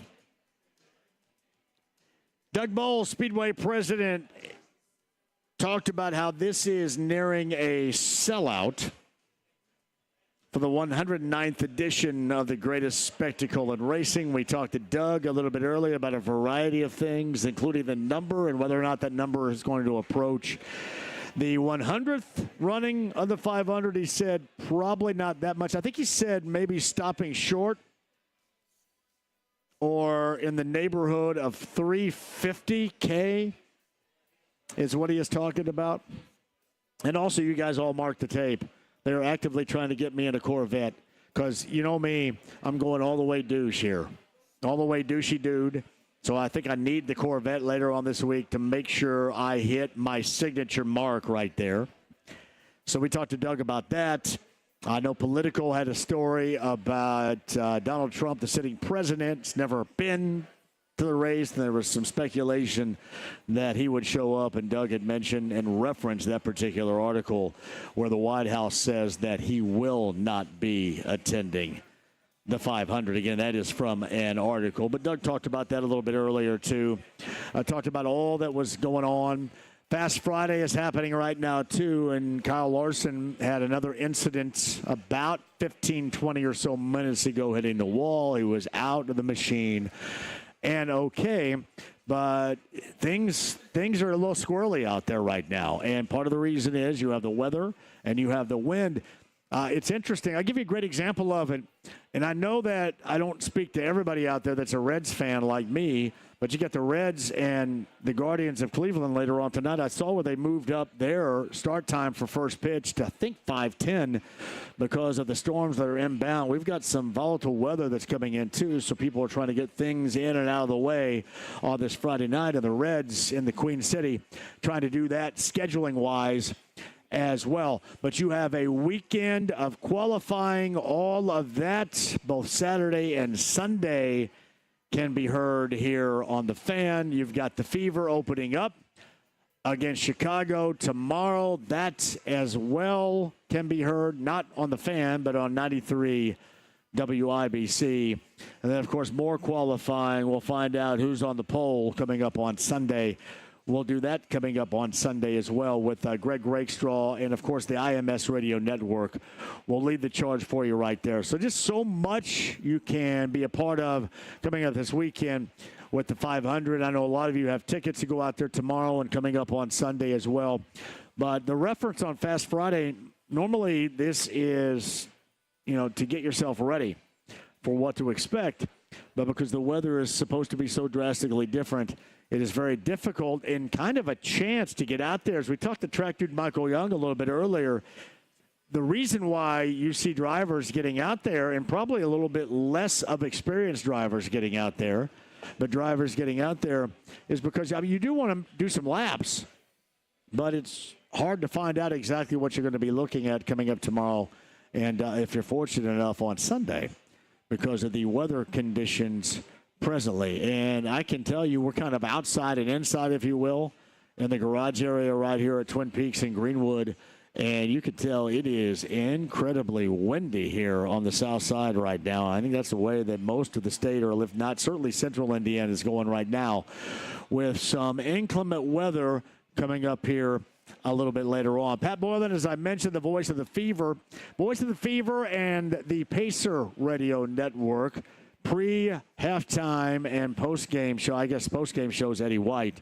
But Pat Boylan is a part of that as well with all those updates. Pat's going to join us coming up at about 3:15 as they start a Fever season that comes with a great deal of expectations. We talk about what the Colts did in the offseason. What the Colts did that was really dramatically different than how Chris Ballard has handled off seasons up until this point. But the work that we saw with the Fever, going out there and trying to make sure they end up getting postseason ready or worthy, getting those with a great deal of experience in addition to the team that they already have. You got a sellout coming up tomorrow. You got heavy expectations that the Fever, and Pat Boyle is going to join us to discuss that. And, of course, you got the Pacers coming up on Wednesday. That's game one of the Eastern Conference Finals. Wherever the Pacers are going to be, it is going to be on the road, either Boston or New York. If the Knicks win tonight in game number 6 at Madison Square Garden, then it's going to be a garden party coming up on Wednesday. If it goes to a decisive game 7 in that Eastern Conference semifinal, that decisive game 7 is coming up on Monday. So even less rest for whomever wins this thing if it is pushed to the brink and in 7 games, which would happen coming up on Sunday. Western Conference semifinal Sunday afternoon. Monday for the East semifinal, game 7, if necessary. Sunday late afternoon out west. That's OKC and Denver. It is going to be a decisive game 7 coming up on Sunday. All right, quick break. We'll come back. Got time for you at 239-1070. Blake Mendel's in the house right here. Actually, I say he's in the house because I think he lives here, basically, I think, from what everybody tells me. Hey, Blake, the chicks tell me that you pretty much spend all your days here. Is that true? And your dad tells me that, too. Thank you for the ice-cold Mick Ultra on what is a fantastic Friday here at Twin Peaks. We're in Greenwood. We've got 4 pair of Indy 500 tickets to give away and more on the way. Pat Boylan still to come too. Track dude Michael Young, ESPN Radio's Mike Wells, and Speedway and IndyCar President Doug Bowles. Podcast from a little bit earlier, 1075thefan.com, and a sweet-ass Indy City Edition Pascal Siakam 43. Right there in front of me. It's funny, I tried my ass off to get his shoes that he wears with that, too, to no avail. Quick one, we'll come back. Pat Boylan on the way. Me and you, 5 o'clock hour. The Stream the App, HD Radio, looking at you right now. The AAA Membership Lounge. Become a AAA member today. That's AAA.com. 93.5, 107.5 The Fan.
John for Express Pro Tire and Auto, your 13 Central Indiana Joe Childers on locations. You know, the one that I go to all the time. I was there earlier this week.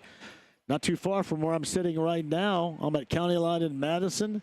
How about Stop 11 in US 31? My man Mike Alcorn and the gang up at Express Pro Tire and Auto. One of the 13 great locations, making sure you maintain your late spring and summer road readiness. I know that school's winding down. At some point, you guys are going to kick off a summer vacation on the road. Make sure your car, truck, or van is good to go.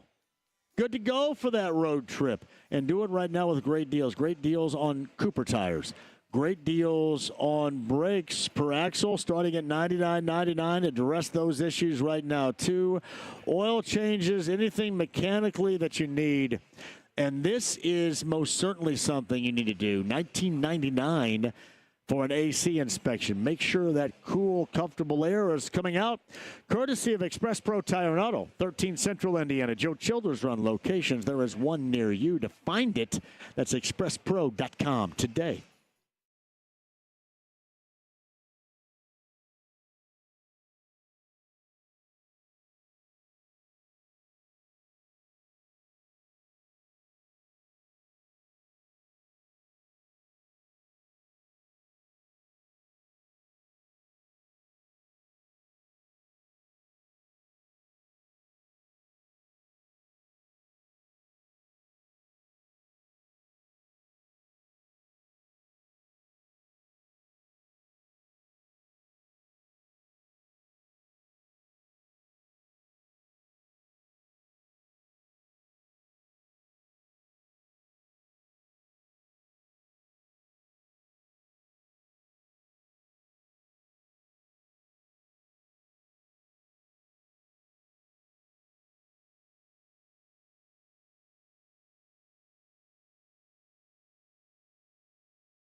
The Ride with JMV. Well, we're waiting. 93.5 and 107.5. The Fan. Oh, Twin Peaks, I'm here with you. Pat Boylan coming up in a minute. I got to give a shout-out to Sienna over there. Can I give you a shout-out? Columbus, Indiana's finest, Sienna, has got a new home. Can I give everybody your address on the air here? When are you having your first house party? Am I invited? Sienna works with us and has for a long time in promotions. She and Chris are here right now. Chris Hammer. You probably know Chris Hammer's dad a little bit. That would be the one Jason Hammer of Hammer and Nigel, two of my bestest of friends. But Sienna's a new homeowner. And it's not too far from here, is it? Not that far? I'm going to try. You didn't give me, did you not give me the address for a reason? Yeah. Bummer. But nah, Sienna's awesome. So does a great job with us. I didn't even give you your last name. You want me to give your last name? See, I always say you're never wrong if you're always Sienna right. Sienna Wright. New homeowner, I should say, Sienna right there. Congratulations. That's pretty awesome. Hey, get here and get signed up for those Indy 500 tickets. They will help you out with that in mind, too. 4 pair. And as I mentioned, it's probably important considering that we are approaching, as we talked to Speedway President Doug Bowles a little bit earlier, a sellout. And this is going to be the largest crowd since the 100th. And if you go back to the 100th, that was absolutely insane. Remember Carb Day for the 100th? And I actually got to go backstage on Carb Day because I wanted to talk to Neil Schon of Journey. Neil Schon, the longtime guitarist. And, you know, Steve Perry obviously is not in Journey any longer, but they have a very good sound alike. And it was a great show. But I wanted to talk to Neil Schon. So my friends at Live Nation took me backstage, and I got a live interview with Neil Schon, which was pretty awesome at the time. 75,000 was the estimation. I believe since that point in time, they moved that location of the stage to where it is now. But 75,000 on Carb Day to see Journey was incredible. And I believe it is the now retiring Chuck Lofton of Channel 13 that actually had an overhead view, an overhead shot of that. It was incredible. But that goes to show you the excitement of the 100th.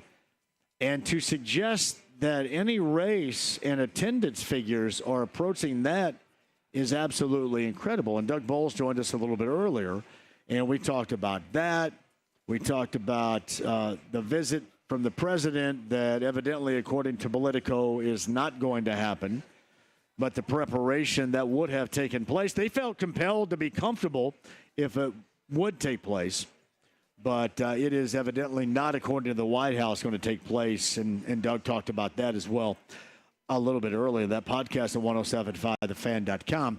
But just the overall numbers on why really this is going to be a little bit different. It seems like everybody is really, truly ready for it, which is extremely cool. But Doug Bowles a little bit earlier on a podcast. Hey, James, are we going to roll that back coming up at the 6 o'clock hour for Anything Goes as well? Yes, we are. Will we roll that back? Yeah, we've got Colts Happy Hour. Is it Happy Hour? Do I always get that wrong? What it's is Colts it? Last Word. Colts Last Word. Happy Hour's me, isn't it? Yeah. Yes, it is. Happy Hour's me.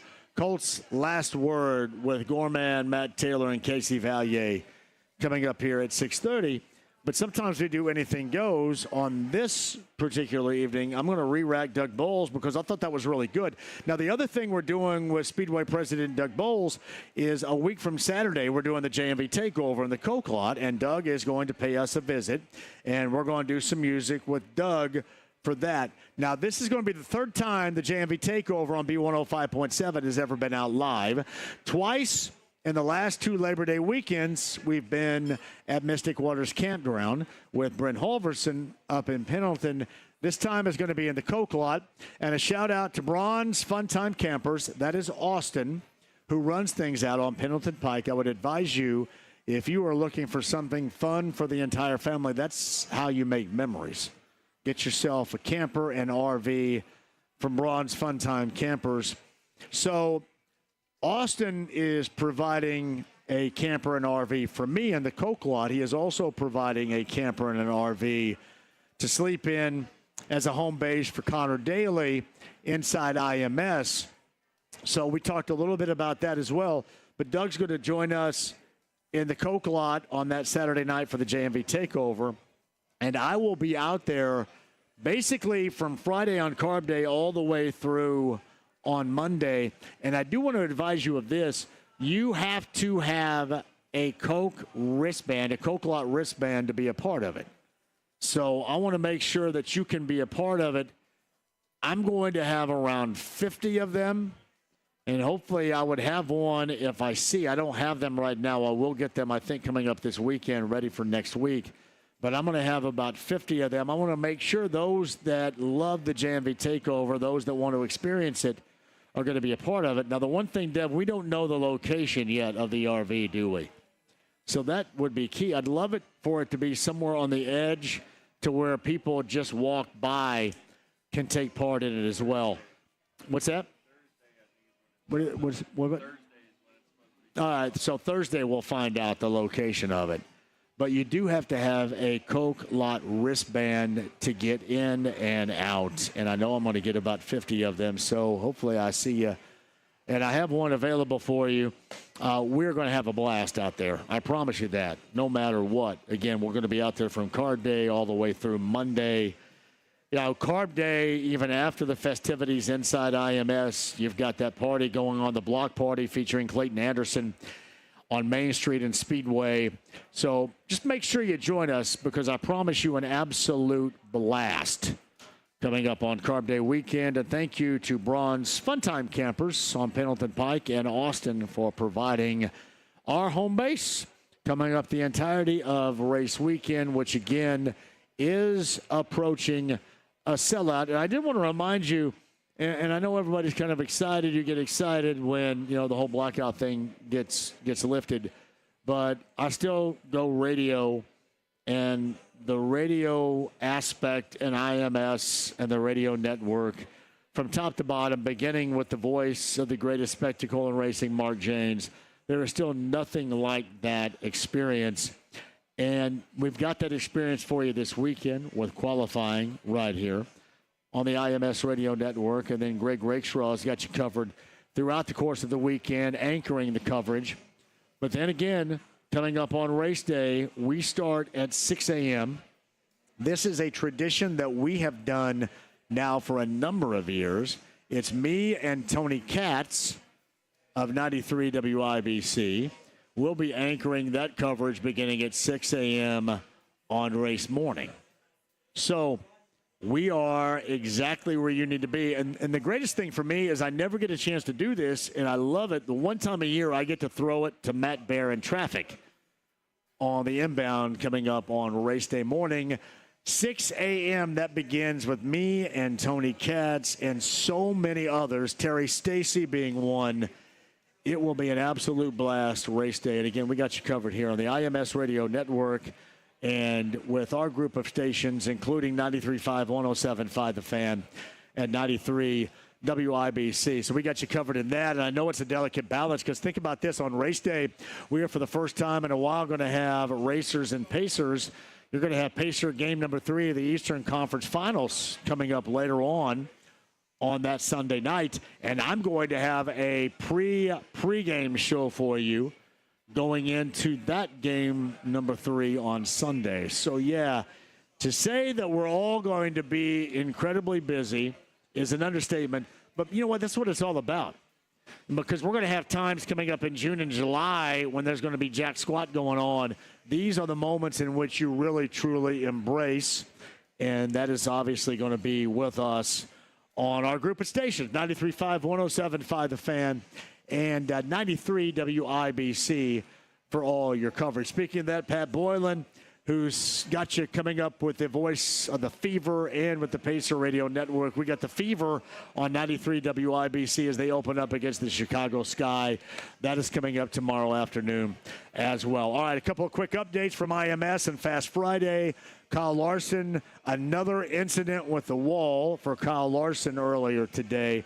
That is something that we will discuss. I'm sure they will discuss coming up all weekend long. But see you later, Paul. Paul Mental, everybody. We will have that conversation, I'm sure, coming up this weekend. And the weather conditions, they're trying to get everything dialed in, right? But it was tough today because of the wind. And you can see out to the southwest, especially right now, you got some dark clouds forming. So the weather is on the way. And obviously, keep updated on the weather that is on the inbound right now. Coming into the area later on this evening, but that has played a role in how you normally prepare on Fast Friday for Saturday and Sunday out at IMS for qualifying. Really not a lot you can glean from the efforts of today other than simply put just doing those basic laps, which is, I think, all that basically they accomplished earlier today was doing a lot of laps. But Kyle Larson had an incident. We talked about that and more with track dude Michael Young a little bit earlier out at IMS. And as I mentioned, Speedway President Doug Bowles joined us a little bit earlier, too. We will re-rack that coming up in the 5 o'clock hour. Mike Wells of ESPN Radio, who is going to be altogether new for Carb Day. He will join us coming up next Friday for his very first Carb Day. And, in fact, cannot wait for that. Going to be an absolute blast with Mike Wells and others. I know the girls are going to be there, too. We're going to have Lindsay and Gina and our normal guest list coming up for you. That is a week from today. And if you're asking, too, about all the drivers we're having on, Marcus Erickson, I think, is going to be on next week. I think we're doing Rossi. Thank you very much. I know we're doing Ed Carpenter coming up next week.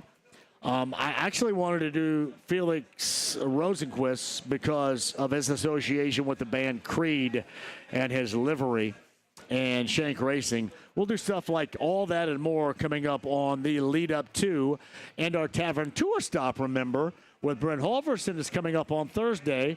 That's at Dawson's on Main in Speedway with Heaven Hill Distillery as well.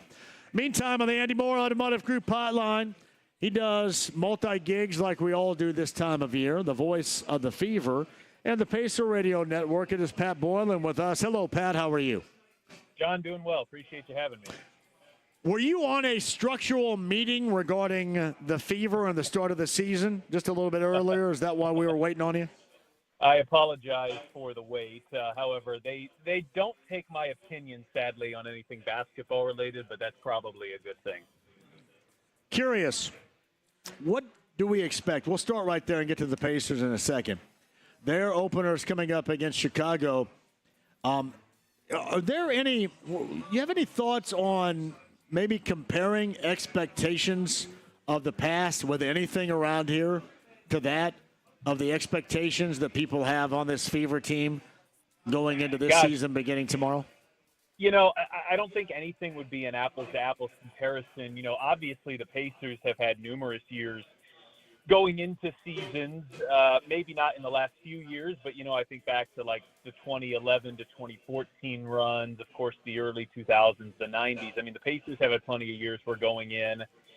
There were realistic hopes where if everything broke your way, you could be contending for a championship. The Fever were there seemingly every year with Tamika Catchings, but it's so apples and oranges in so many ways because while, you know, I think a lot of people in the city knew just how great the Fever were with Tamika Catchings and how good those runs were, they never had anything close to this national spotlight and anything near the attention level that we're experiencing right now. It's just really amazing how much has changed over the course of the last year. You know, going into this time last year, it was thrilling to be beginning the Caitlin Clark era, but there were no major expectations in terms of winning. It was just an excitement to have a player like this in our orbit. And just one short year later, and I give our front office so much credit for this, they're starting 5 All-Stars, and they've got, for my money, the best women's coach out there in Stephanie White and a great staff along with her. So you talk to any of the players, they've got those type of expectations, and we'll get our first look at just how this team looks on Saturday. But I think also important to note, a lot of moving pieces in the offseason, a lot has changed. 44-game season, you're probably not going to look your very best on day one, but it will be a good first test for the Fever on national TV. And these Fever Chicago Sky games over the last year became appointment television. So I guess we're in for more of the same. Yeah, Pat Boylan's the voice of the Fever, also on the Pacer radio network. We'll get into that in a second. Do you think the expectations are unreasonable, or does it simply come with the territory because of all the notoriety this team and their players getting? Well, I think it comes with the territory, and I think it's important to note that Stephanie White, the players, I mean, no one's shying away for what this team's capable of. Stephanie has said that it's the most talented team that she's ever been around, which is really saying something if you think about where she's been in her coaching and playing career. She was a player for the Indiana Fever, of course, led Purdue to a national championship. She was coaching a Connecticut Sun team that saw themselves as championship contenders and came fairly close the past 2 years, too. So I think it comes with the territory. You bring in a couple of all-stars and some great options off the bench, and you've got a really good roster. Now, I think it's important, at least from my perspective, you know, in terms of outside of the locker room, how you view this. I think there's a difference between being a contender and then saying if you don't win a championship, that's a disappointing season, because I think you go into the year and you look at the New York Liberty, they've got one of the all-time loaded rosters. I mean, the Liberty remind me of the 2016-2017 era Golden State Warriors. Now, the Fever have loaded up in a major, major way. 5 all-stars that could start is just a remarkable sentence to be saying out loud, and I think they've got the type of team that can contend with anybody but New York. I don't think this is a season where if they don't win a championship this year that you would necessarily view that as a failure. I think this team has numerous steps forward that it's hoping to take this year. But just to be in that conversation, I think is really, really exciting. And I think you have the type of people in place to make this work. When you have this many all-stars and this much talent on the floor, if you've got a bunch of selfish players, that becomes really a problem, because everybody's probably going to have to give just a little bit more than they were used to or maybe did on past teams to make this all work. But if you think of Caitlin, she's as unselfish of a player as there is on the planet. And then some of these players that have done this for a long time, like Dewana Bonner and Natasha Howard, both of those players have won multiple championships for a reason, and they've known what it's taken to get there. And then Stephanie White, she speaks for herself. So I think the type of people are in place to hopefully make this much talent work. And again, we'll get our first of many looks at it on Saturday against Chicago. Pat Boylan joins us on the Andy Moore Automotive Group hotline. There was some notable back and forth, some saltiness in some matchups, and nothing more salty at times than the matchup with the Fever a year ago with the Chicago Sky. A little thumbnail sketch of this squad other than that of Angel Reese, which we know, but how does it stack up? And you still think that there's going to be a level of animosity toward Caitlin Clark as we witnessed a number of times a year ago? Yeah, well, I'll say this. It's a Chicago team that has built, I think, really well over the last couple of years. Reese is a talented player. They brought in Ariel Atkins in the offseason, who's an Olympic gold medalist from Team USA from a couple of Olympic cycles ago. Now, one thing that I will just note here is that Kennedy Carter is kind of the player that got all of that started a year ago. If you remember, she was the one that kind of body checked Clark. Carter is a really talented player, and she's not on a WNBA roster to start the season. So, look, you can read between the lines there. I think Chicago, as talented as she is, and she's a young player, I think Chicago probably looked at that and said, we're a little concerned if that's the direction we want to go. And so she's no longer there. And I think that's where a lot of that started. But I really do think, look, I think the Fever roster-wise are on another tier than Chicago, and I hope that the results will play that out both on Saturday and this year. But I think Chicago's doing a nice job of building a young team through the draft. Not just Angel Reese, but Camila Cardoso and Haley Van Lith. I mean, they've been drafting well. They made some nice moves in the offseason. So I think they're a team on the up and up. Obviously, the geographical, limitations to this rivalry as well. They're right up the street, so that makes, things a little bit more interesting as well. I think it's possible you're seeing two teams that are building for the Fever, hopefully into contention this year, and I think the Sky are on the right track. It may be a few steps behind, but I think this probably is a rivalry that started last year, and I think it'll maintain being a rivalry. It's Pat Boylan, voice of the Fever tomorrow. What time are you officially underway tomorrow? We, unfortunately, on the TV side, have to sit this one out. This is an ABC broadcast, so we will not be going. Our debut will be on Tuesday against Atlanta. But as you pointed out, John, and I wanted to make sure we continue to do that here, we have the radio broadcast back, which is really, really exciting. So the radio broadcast, like the Pacers, it just kind of goes regardless of the TV schedule. We unfortunately have to sit more than a few out this year, but for good reason. I mean, the franchise being on ABC is fantastic. So when they're on ABC or ESPN, we take a back seat, rightly so. But we'll get started on Tuesday at home with Atlanta, and then Thursday in Atlanta we'll have our first two broadcasts of the year. Hey, Pat, with the Pacers awaiting the competition, we'll see later on tonight at Game 6 at the Garden if the results are hashed out, or you have to wait until Monday in a decisive Game 7 in Boston. But I do want to ask you this. This is my feeling, and I've been adamant about it. This is an absolute championship window now and then next year as well with this Pacer team. Do you believe that too? I absolutely do, especially with just how wide open the NBA is now. I think Rick Carlisle said it right after the Pacers' Game 5 win.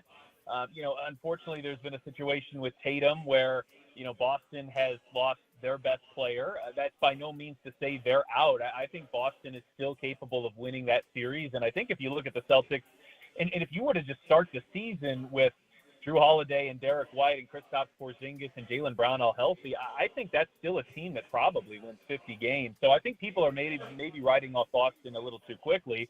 But look, the Knicks are a team that finished with a very similar record to the Pacers.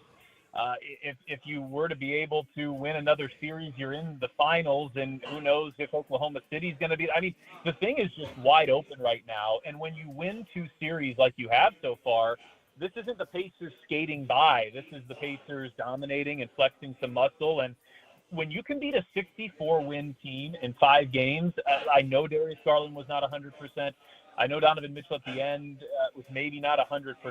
But they won 64 games because they've got 4 All-Stars and maybe the deepest team in the league. And so when you can dominate a series like that, I think it shows what this team's capable of, and maybe a maturity jump for this team who did a lot of incredible things last year. But I don't know if last year's team is finishing that series out in 5 like they did on Tuesday. So no question, championship window's right there. And I think I remember Tyrese Halliburton saying it before Game 1 against Milwaukee. We're trying to do something special, and he said, and to define special, we're talking championship here. So it's been something that they've been talking about in that building for a while, and all of a sudden you look up, and there are going to be 26 of the 30 teams gone here in a couple of days, and the Pacers are going to be one of them. And unlike last year where Boston was this juggernaut superpower, that doesn't exist in the Eastern Conference right now. So I completely agree. This championship window and this road, even this year, it's wide open. I don't think anybody, nationally has the Pacers as favorites, but they're certainly a contender, and the way they've played in this playoff so far, I don't see how you could view them as anything but that. Hey, Pat, do you have any more time at all? Yeah. Because I want to get a little bit deeper into that, if you wouldn't mind. James, can we put Pat on hold? Let me know here, and then get with him on the other side. I don't think I have anything scheduled. But I want to get a little bit deeper into this if Pat doesn't mind. And, James, are we okay with that too? Yep, that's fine with me. All right, Pat Boylan is going to stay on hold. We'll get back with him on the other side because I got a couple of more questions regarding the Pacers and then who may end up being their competition in the Eastern Conference Finals. That's on the other side. Twin Peaks, Greenwood, 4 pair of Indy 500 tickets as we approach an Indy 500 sellout for the 109th edition. You can win them here. Twin Peaks and Greenwood have a great evening meal, ice-cold beer, great cocktails off of County Line and Madison, and we love to be here. Twin Peaks in Greenwood. Let me reestablish, come back with you. Billy, what's up? That's coming up on the other side. 93.5, 107.5 The Fan.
JMV. Look up idiot in the dictionary. You know what you'll find?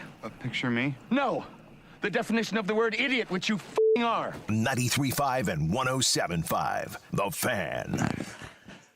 Carb Day 2025, everybody. James, you want to do that right now? Let's do it. Casey and the Sunshine Band will not be playing.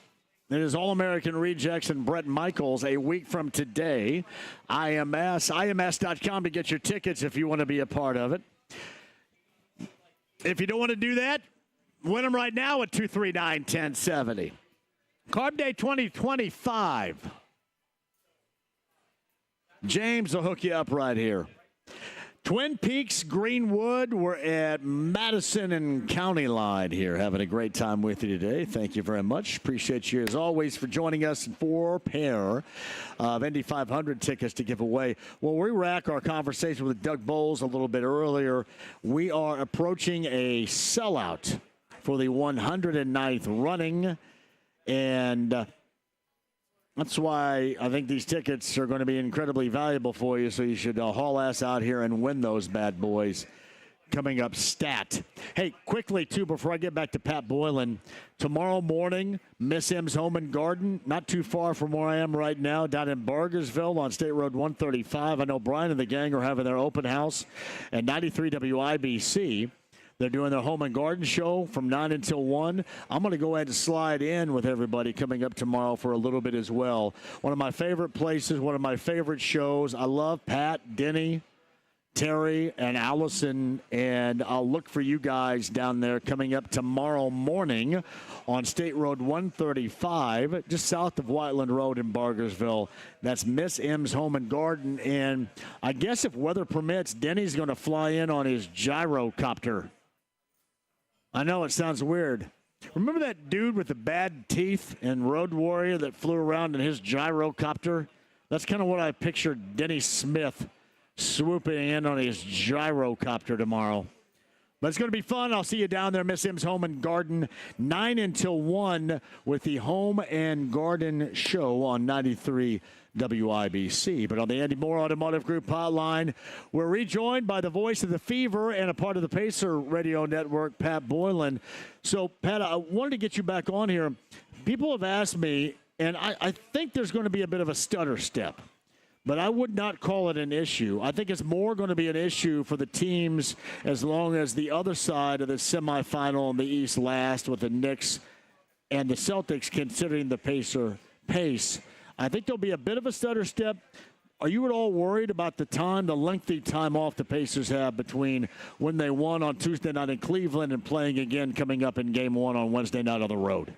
You know, you never know until you see it out on the floor, but I'm not too worried about it. You know, this team's had a couple of gaps in their schedule this year, and each and every time they've come out of that just playing brilliantly. I mean, if you think of the 3 real breaks in the schedule, the first one was December 8th through the 13th, which is exactly when the season turned around. The Pacers didn't make the knockout round of the Emirates NBA Cup. They had 5 days off, and they came back, and that's the start of what started all of this.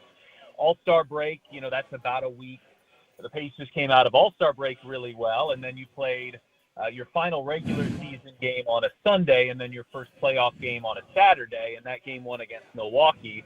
Pacers got up by as many as 27, I think, in that game. So each time they've been presented with something like this, they've come out of it with flying colors. Now, this is 8 days, so this is maybe the longest. I'd have to go back and, I guess, look at the All-Star break schedule. But this is right about the longest period of time that they've had off since, mid-October. So it's noteworthy. I think it's worth watching. But as you said, I'd much rather be in this spot than in the spot of Knicks or Celtics. And, you know, which team is better for the Pacers? I honestly think it's kind of a coin flip.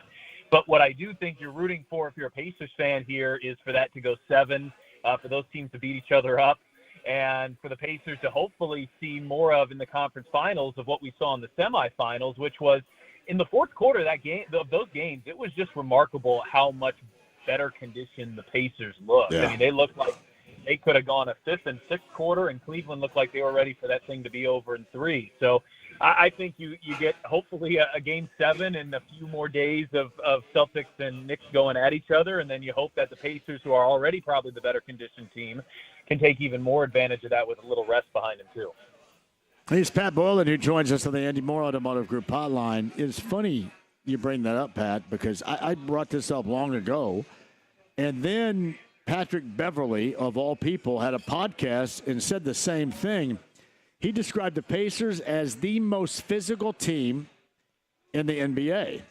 And he described it as I have, not like what you would commonly think of the Knicks of the 90s or the Pistons of the late 80s, but just with their pace of play, it wears you down to the nub if you're the opposition. And I don't think there's a coincidence here that in all these matchups of the Pacers, you end up seeing dudes, it's unfortunate, but they get injured because they end up playing time and at a tempo, at a speed, at a pace that has been so far outside of their element, they're not used to it. So I would buy that. I think you could describe the Pacers as the most physical in the NBA just because of the pace of play that they're able to establish. Yeah, I think it's an interesting conversation because when you think of the Pacers, you do think of this high-flying, quick-paced team that, will get up a bunch of threes. But really what that does is it can grind you down physically, as you noted. And if you count that as physicality, then I think there's no question. It's not the Antonio Davis, Dale Davis physicality of 1997, but it certainly is a way of wearing down your opponent. John, I'm still kind of just jaw on the floor what we saw in the Cavaliers series, not necessarily the result, but the Cavaliers were a team with 4 All-Stars, a deep starting 5. They had 2 Sixth-Man-of-the-Year type players, a ton of depth. That was not the type. One of my biggest concerns going into the Cavs series is I thought a lot of the things the Pacers did well was not necessarily a weakness for the Cavs. I was blown away that a team that had as much depth as they did, that there was such a difference seemingly in conditioning and just physical wherewithal at the end of those games. It was almost kind of mind-boggling to me because this is a Cavs team that is athletic, it's quick, they picked up the pace under Kenny Atkinson, they've run a lot more, had a ton of success, and yet it was like watching 2 different teams on the floor at the end of those games. And you had Chris Denari on yesterday, and he may have given this stat, but it's an amazing one. The Pacers have won 14 of their last 15 clutch games within 5 points in the last 5 minutes. Well, some of that is Tyrese Halliburton hitting big shots, and some of that is guys stepping up in the big moment. But some of it, too, I firmly believe in the NBA, you don't win 14 out of 15 clutch games hardly ever. And I think a lot of that is just being the better conditioned team and being more primed for that moment. If you can play your style, then at the end of the game, you're more physically fit to execute down the stretch. So I think that's a lot of what we're seeing here as well. So, yeah, let the New York and Boston series hopefully go 7. Let them beat up on each other a little bit, have a little bit less rest. I think all of that is advantage Indiana, and I give a ton of credit to those players because as much as coaches can drill it into you, they can't force you to be in shape. Like that's something that each player has to take individually as an important thing on their own. And clearly they have, and even against the other world-class athletes that we've seen so far, the Donovan Mitchells of the world, I don't want to say that Giannis necessarily wore down, but some of these other guys on Milwaukee, the Pacers have had it at a different level here so far in the playoffs, and hopefully that continues. I asked the morning show, I don't know if they did or not, I wanted either James or Kevin to ask Rick on Tuesday morning how they end up training for that, because it has to be unique, and Pat, you're 100% right. Not everybody can do it. It's funny, right? Basketball people know this, that you always talk about how you want to play that style. You love to play that style. That's a fun style to play. But then you find out you have to play on the other end, the defensive end as well, and you have to keep up, and you have to do it nonstop. I mean, that's where the difference lies, and not everybody, even these incredibly talented players, not everybody's built for that particular system. No question. And it's a lot of ownership on these individual players to get it done because that's not, exactly the most exciting or glamorous thing to do as a player to be, working yourself out in that way to be ready for those moments. Each and every one of these guys. Some of this comes with depth too, and I think Rick gets a lot of credit for. The Pacers are not running guys out there for 40 minutes. I mean, you can look at the Knicks series last year and say, okay, the Knicks had some bad injury luck, or you can say, well, Rick Carlisle, in my opinion, managed minutes far better, and the way that Tom Thibodeau deploys, he's a great coach, but the way sometimes he deploys those minutes, I think he puts the Knicks are in a little bit of a riskier situation for injuries when you're playing guys 40 minutes per game versus 32. The Pacers bench is good, and that allows Carlisle to not have to play Halliburton 40 minutes and Siakam 40 minutes. And so I think that's a big part of it as well. But, yeah, there's no question. And you think of a guy like Andrew Nembhard, the fact that he's able to contribute at the level offensively he is really spectacular because he's hounding the other team's point guard 90 feet from the rim each and every play, and that alone would be exhausting. And frankly, if he didn't contribute anything on the offensive end, him doing that defensively and his expertise on the defensive end would still make him a very valuable player. The fact that he's, knocking down 3 threes a game in the playoffs and doing what he is offensively is a testament to how good a shape that he's in, because there's probably nobody at least per minute on the floor running. They have all those analytics. I'd love to see how many miles, if you will, that Andrew Nembhard has run in the playoffs, because it wouldn't shock me at all if per minute on the floor he was the NBA's leader. And not only has he played well in the playoffs, but in both of these playoffs he's elevated his game as well, despite having to do all of that. Pat, I got to run here, but quickly, I always have to remind people just the overwhelming value of T.J. McConnell, because when he checks in, logically, most of the time for Halliburton, he keeps that pace the same, if not even expands it. And, you want him to be knocking down his mid-range. Sometimes I know people cringe defensively on him, but to maintain that pace is still vital for this team. And again, I would ask you, who else would be as good at doing that as T.J. McConnell? I think it would be few and far between. I always think about how important just continuing that pace, if not raising the bar on it when he comes in, how important it is to the success for this team, even if that mid-range isn't going, or if he gets victimized on the defensive end here and there. I think people sometimes forget the level of importance he brings. No question. I mean, what we've been talking about here, the cumulative wear down effect, that doesn't happen if when Tyrese Halliburton steps off the floor, defenses can exhale a little bit. Now, this is an extremely apples to oranges comparison, but I think you'll understand where I'm going here. The Nuggets, for example, have had trouble over the last couple of years as they've lost some players. When Jokic is off the floor, the dramatic drop-off, and other teams are sometimes able to relax, or they're able to play really well during those minutes, and then they become really problematic for Denver. Now, I'm talking about the best player in the world there, so it's not an apples-to-apples comparison or even close, but I think there's some similarities in that when Tyrese Halliburton leaves the floor, is T.J. McConnell Tyrese Halliburton? No. I mean, Halliburton's a 40% three-point shooter. He's a 20-point-per-game guy. But what McConnell does do is play a very similar style. He's a very good passer. He's got very good vision. And he just keeps the gas pedal down. And so Tyrese Halliburton plays 33, 34 minutes, but you're playing against a point guard that is go, go, go, go for 48 minutes. And then you add Andrew Nembhard and what he does defensively into that mix. I think those three guys right there are probably the biggest reasons why you've seen what you've seen here in the playoffs so far. All right, Pat Boylan's right there. He's the voice of the Fever. He's on the Pacer Radio Network. Kind enough to join us on this Friday on the Andy Moore Automotive Group hotline. That is good stuff, and we'll find out what takes place in Game 6 coming up at Madison Square Garden later on tonight and how that pertains to Wednesday and Game number 1 of the Eastern Conference Finals. Pat, thank you very much, man. Have a fantastic weekend. We'll stay in touch, and I'm sure we'll revisit coming up next week. Always a pleasure, my friend. Thank you very much. Pat Boylan on the Andy Moore Automotive Group hotline. Twin Peaks, we are in Greenwood today. I love it. County line in Madison. I don't know where this weather is on the inbound right now, but it is getting darker and darker to the west and the southwest right now. So eyes to the sky later on tonight. Indy 500 tickets, we have 4 pair to give away here. Reason why I bring that up is we're nearing a sellout for the 109th running of the Indianapolis 500. Doug Bowles joined us earlier. We re-rack that coming up after 6 o'clock tonight, that conversation with the Speedway president and the president of IndyCar. That and more coming up. Don't go anywhere. 239-1070 if you want to jump on board.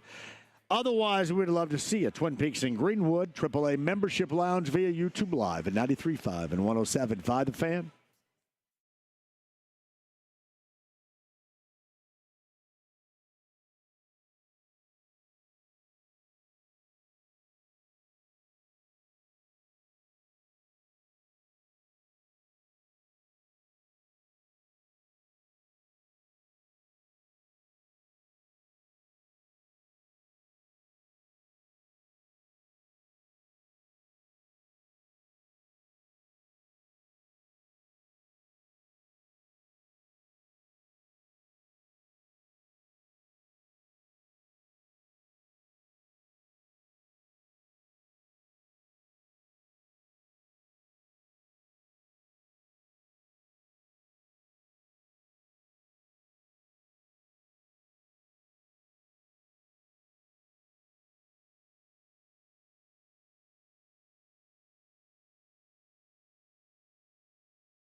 JMV. Joey, have you ever been in a Turkish prison?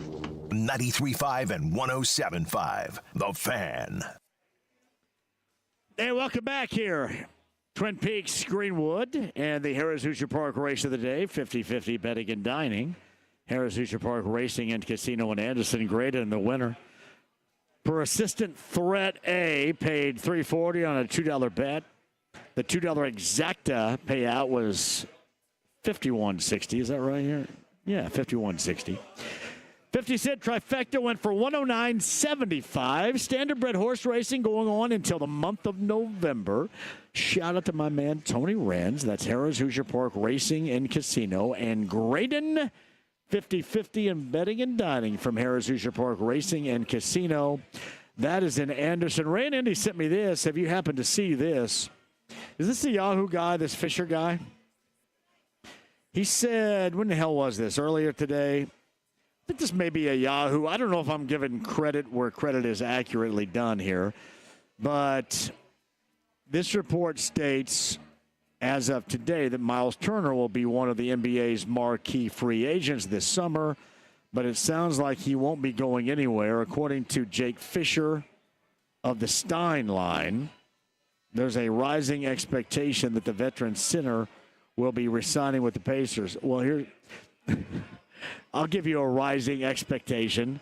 I will be absolutely badass ballistic if he doesn't. There's your rising expectation. How stupid would you be not to? Turner, 29, is finishing his 10th season in Indiana after being selected 11th overall 2015 NBA draft. He has helped the Pacers to the Eastern Conference Finals each of the past 2 years.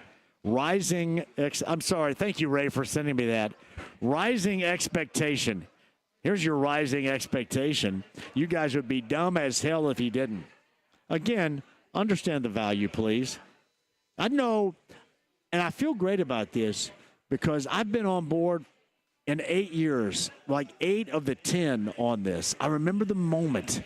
It was everybody making fun of him because he goes back to Texas in the offseason and he does yoga. I think it was actually Michael Grady that was making fun. And I legitimately got pissed. I go, what? The guy's working out. I mean, yoga, you get more flexible, get stronger, lower, stronger, but whatever. There is nobody around. Seriously, think about this for a moment. There has been nobody in the history of Indy, or at least you can make comparisons, that has been as good all around with everything and wanting his ass to be here than Miles. So why wouldn't there be rising expectations?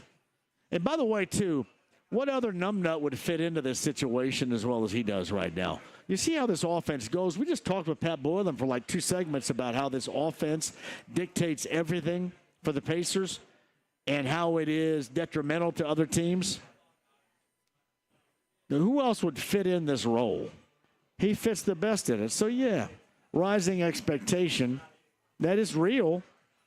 But I've had that rising expectation, as you well know, for a long time. All right, James, take a break, come back. We'll do Doug Bowles coming up after the top of the hour, too.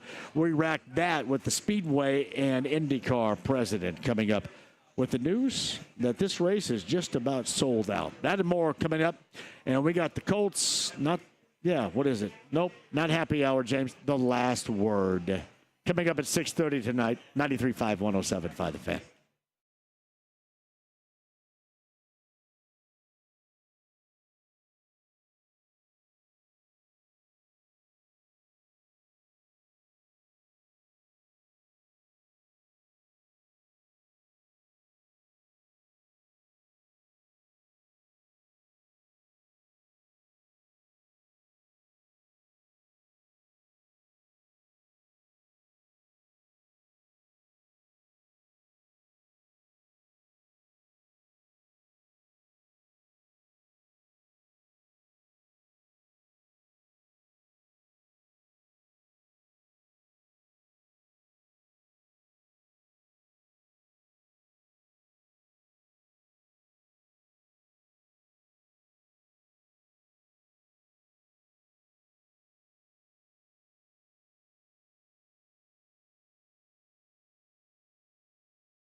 Has got the Seussical later on tonight. He's going to join us here. Yeah, it's funny, man. The Miles Turner stuff. People ask all the time, do you feel vindicated? No, I don't, because the one thing that I feel certain about, I understand I'm not very bright. I mean, I understand that I'm not the smartest person around. You know, the one thing that I've always understood is what I don't know. But, man, I can do a little bit of basketball. I understand a little bit of basketball. Because, you know, people talk about their passions. Like, I love music. I love playing back music. I love hanging out with people. I love being a hell of a friend. I love being a party person. You know that. I want to have a good time 24/7, 365. But, man, I know a little bit of basketball, too. And I do realize this, that the whole Miles thing did not happen until Tyrese Halliburton got here.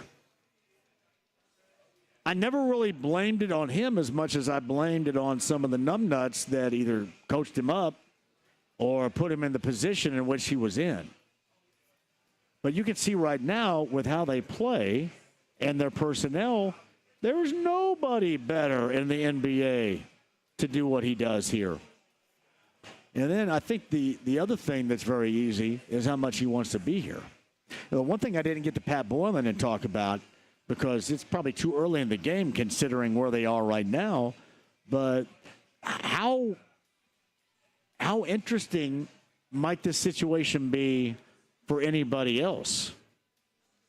Now, we hear all the time about, well, this guy wants to go to a championship team and make a championship run.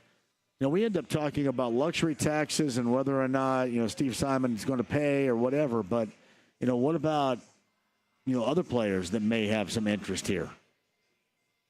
We love the combination right now, but you know, that normally comes with the territory. But no, Miles is perfect for really every reason here. And he will continue to be, because they're going to be very smart, as they have been, and make sure he is re-signed. And then Steve Simon's going to be really smart, as he has been, and make sure that there is no roadblocks with these bullcrap layers of luxury tax, and you bring back those that are vital in getting them into a winning position, because right now the championship window is absolutely open. Twin Peaks, we're in Greenwood with 4 pair of Indy 500 tickets to give away. I mentioned we'll re-rack Doug Bowles, the Speedway and IMS and IndyCar president, coming up in just a bit, who talked about how they are approaching a sellout for the 109th running of the Indianapolis 500. We'll do that coming up in a bit. Our good friend Fulton is at 239-1070. Fulton, are you warming up your voice for the Seussical? Fulton, are you there? Yes, I am. Sorry.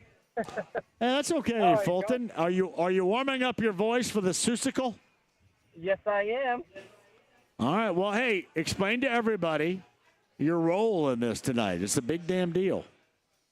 Okay, my big role is I'm a hooligan and I'm a judge. So, do you have to sing? Yep, I have to sing. We're going to be singing Zeus, All the Things You Can Think, Here on Who.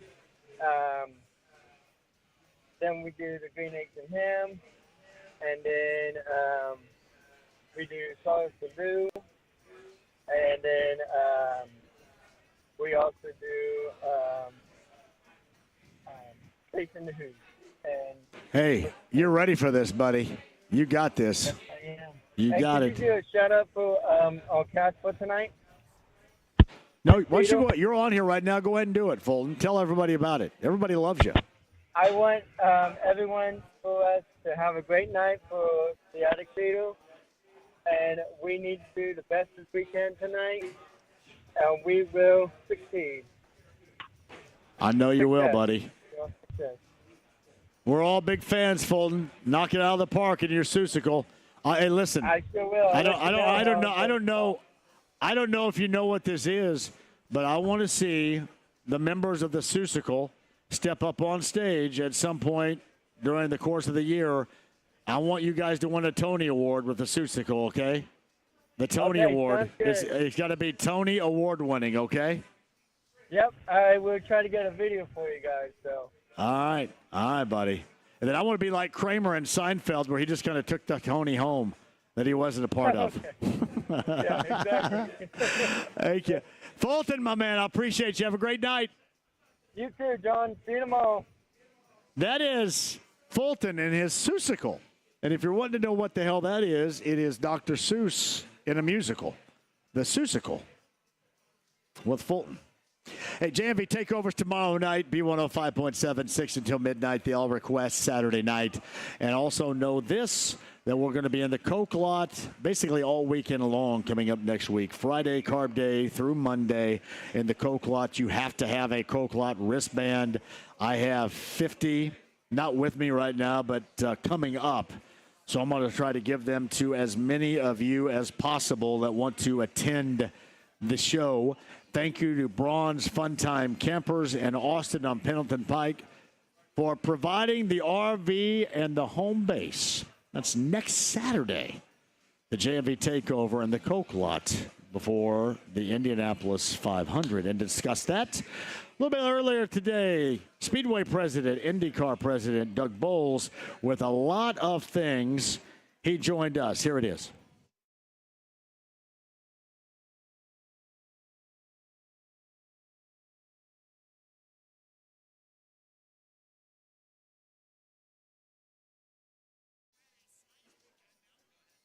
Hey, JMV Drummond coming up on Monday at 3. Who will set the pace? We got that for you.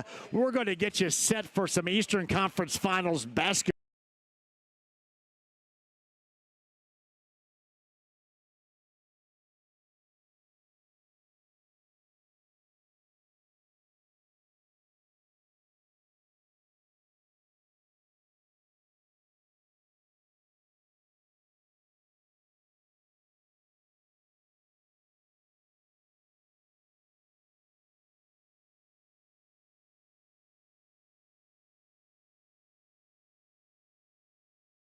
Just let everybody know in this marketplace we'll get rid of that delay or the blackout so that people can watch it live here. And you're absolutely right, though, man. There's nothing like listening to it on the radio. We'll listen to it on the radio while they're watching, and I know a lot of people still be in their backyards that aren't here listening to it on the radio because that's just part of the tradition for so many people. No, it is as well. Hey, where does this rank? Because the benchmark, at least during my era, for example, Doug, of doing media here, was the 100th. And that was kind of at the signature moment. What does it rank compared to that? Yeah, this for us, I mean, we obviously the 100th running of the Indianapolis 500, so many people wanted to be part of that. And we actually announced our grandstand sellout that year in early May. So we're a few weeks behind that announcement, and we're going to continue to sell GA tickets. So I don't think we'll stop selling GA tickets unless something crazy happens this week. So it's probably it'll be a little bit less than where we were in the 100th running, but certainly really close. And I think we'll eclipse 350,000 people here. And for us as a team, or for us as a community, to be able to say that the Indianapolis Motor Speedway grandstand seats are sold out is a really cool moment for all of us. And when I say all of us, I mean everybody in this community, to celebrate the fact that it's our energy level, the fans' energy level, the neighbors, the people that live here that make it so successful, and I think has allowed us to get to this point. So you said 350. Is that kind of a light number? Is there any way you think this event approaches 400K on Sunday? Next Sunday, I should say. I wish, but I think that's logistically and operationally that'd probably be a challenge for us. No, I think by the time you add 232,000 seats and another 20,000 suite seats, and then you got the 12,000 workers, and you start working it through, and in that 100-ish thousand in the infield, it's going to put us right around 350. It'd be crazy if we were at 400,000 for sure. What'd you have in 100 to top out? We had over 350,000 people here, so I think, like I said, I think we'll be a little below that this year, but still pretty excited to say that the grandstand. So yeah, my number may be a little bit too robust right there. My apologies, but no, I mean, hey, whatever. I know you were asked this a couple of times, and I have to for the sake of having to ask, but the President of the United States, had mentioned maybe some interest in coming. Any word on that to this point?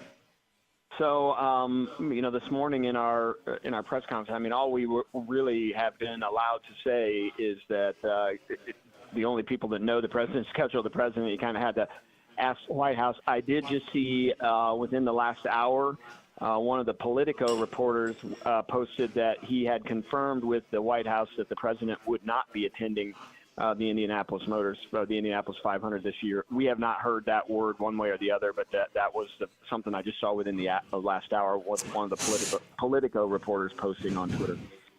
Hey, you and I, we've been on top of the pagoda. We've done all this stuff together in the past, too. And I know what goes into, a race weekend and all the bases you have to cover.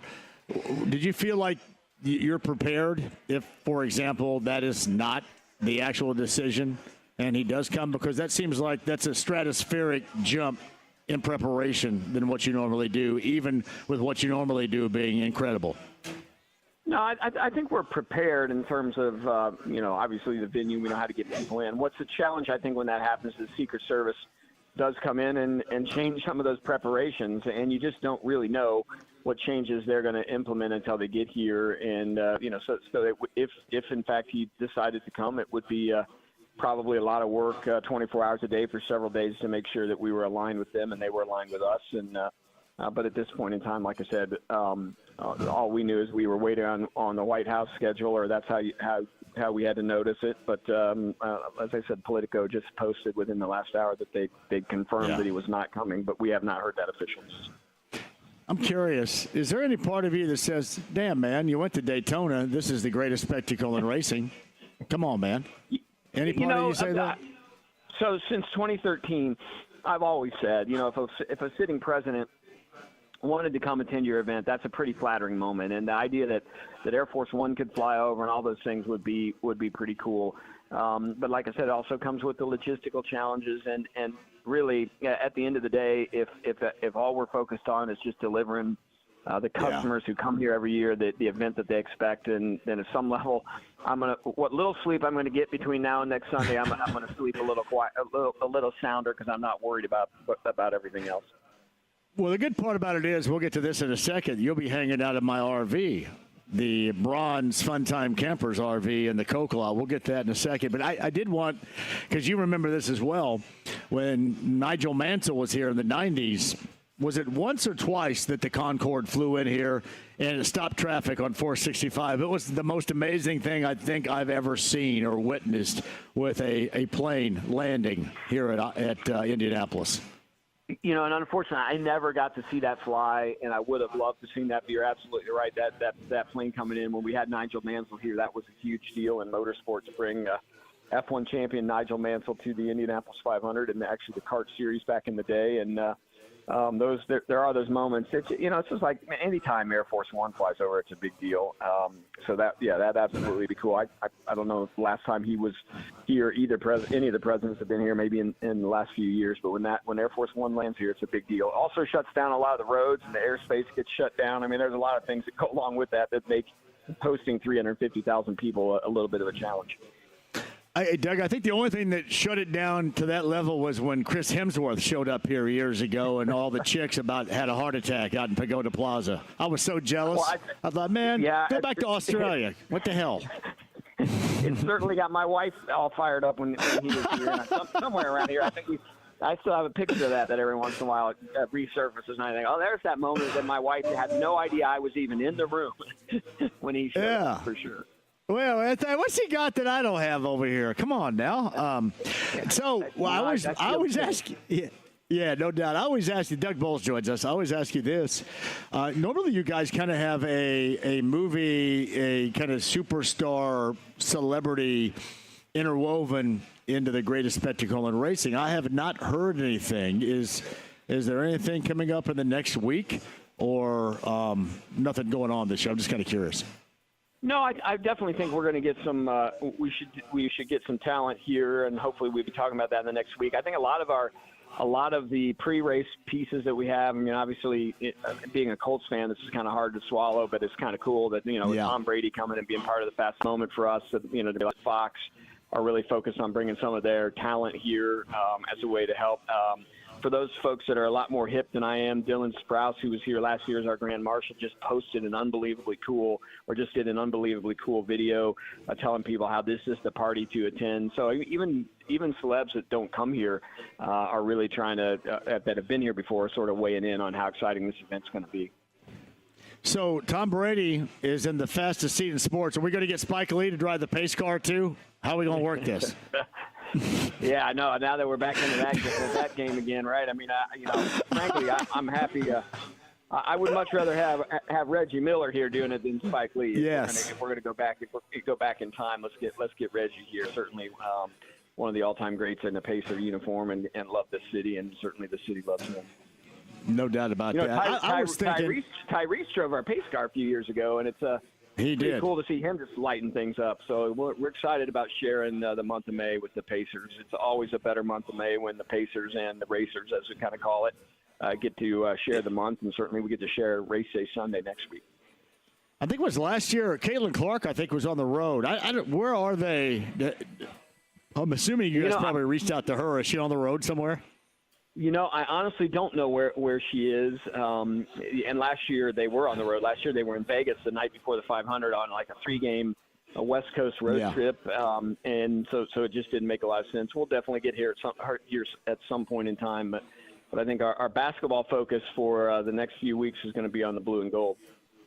And no doubt about that. Speedway president and IndyCar president Doug Bowles on the Andy Moore Automotive Group hotline. And I know that they no longer race here, but certainly it's a form of racing. I guess the one thing I kind of thought of is if maybe the whole Brad Pitt movie thing would be an angle. But I know you guys did F1 with Ron Howard's film years ago. I kind of wondered if maybe you would get a little piece of that coming in here as well. But no word. Yeah, no word on that one yet, and certainly I'm excited about that movie coming out. It's going to be a lot of fun. I'm a true believer that as motorsport rises, no matter what series it is, it helps all of us, and that it exposes people to the sport. So it's going to be an interesting movie to watch. Looking forward to that coming out, but at this point in time, none of those folks are showing up here at the Speedway, and I'm okay. We're going to have 350,000 of our closest friends here. It's a pretty good deal. And no doubt about that. Hey, by the way, shout out to Lisa. You work with Lisa all the time. Lisa is top notch, Doug. Top notch. Well, I don't deserve Lisa. She does unbelievable things for me. My schedule would be a mess without her. I feel sorry for her having to keep up with me, but yeah, absolutely. Lisa is magical, and she can do just about anything. And she's the puppeteer. I go where she tells me to go, and that's so. Thank you for shouting her out. Well, if Lisa can hook me up with the Corvette, that may be the ultimate. I may have to hire Lisa away from you. That's the last thing in our list we're working on, so we got a few days to get that sorted out. My man, right there, my man. Hey, anything else you want to announce on this Friday, Fast Friday, going into this weekend, and then obviously leading up to next week that you want people to be aware of, Doug? No, I think the biggest thing is they got to look out for what happens Saturday night before the Indianapolis 500 next week. You may be spinning some tunes, and then it may be a late night or an all-nighter for the two of us hanging out in the Coke lot. So that should be fun. So just look out for the two of us old guys out there creating some havoc. Here's the problem. I'm probably going to be in the bag by 8:30, so it's going to be on your shoulders to take that thing home until midnight. You up for it? I'm ready. Let's do it. We'll get it going. No, I cannot wait to see. And again, a shout out to Bronze Funtime Campers. That's Austin out on Pendleton Pike. Not only is he doing the JMV takeover in the Coke Lot RV camper, but he's also got Connor hooked up as well with his sleeper, I believe, inside IMS, which is pretty sweet, that combination. He does. And I stay here as well, and Connor and I are sort of back to back where I can see him, and he hooked him up really nicely. He's got the triple slide out, and he's in pretty good shape where he is. In fact, I was a little jealous of the space he's got inside that thing. So it's a nice way to retreat from the racetrack and get some sleep before race day. So it's a really cool one. I can't wait to see what he hooks you up with. No, and I think most of it will probably be alcohol. So it'll be good though. I promise you that. So it will be good. And I know you're going to slide by and spend some time with me, right? I am 100%. I might even have a Miller Lite or Coors Light with you.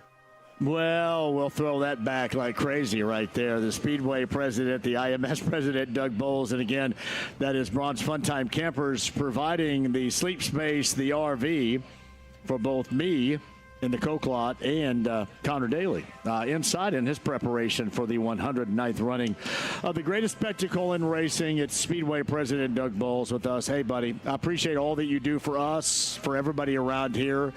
You are the absolute best, and as I always say, absolutely perfect for that job. And I should say plural now, those jobs. Well done as always, man. I can't wait to hang with you next weekend. All right, we'll look forward to seeing you. And I just want to say thanks to this entire community for loving the Speedway like you do. It is successful because of the people who live in Indianapolis and really take care of all of us. So thanks, everybody. We'll see you out here at the track soon. That is Doug Bowles right there. Doug, thank you, man. We'll see you coming up here. All right, man. See you soon.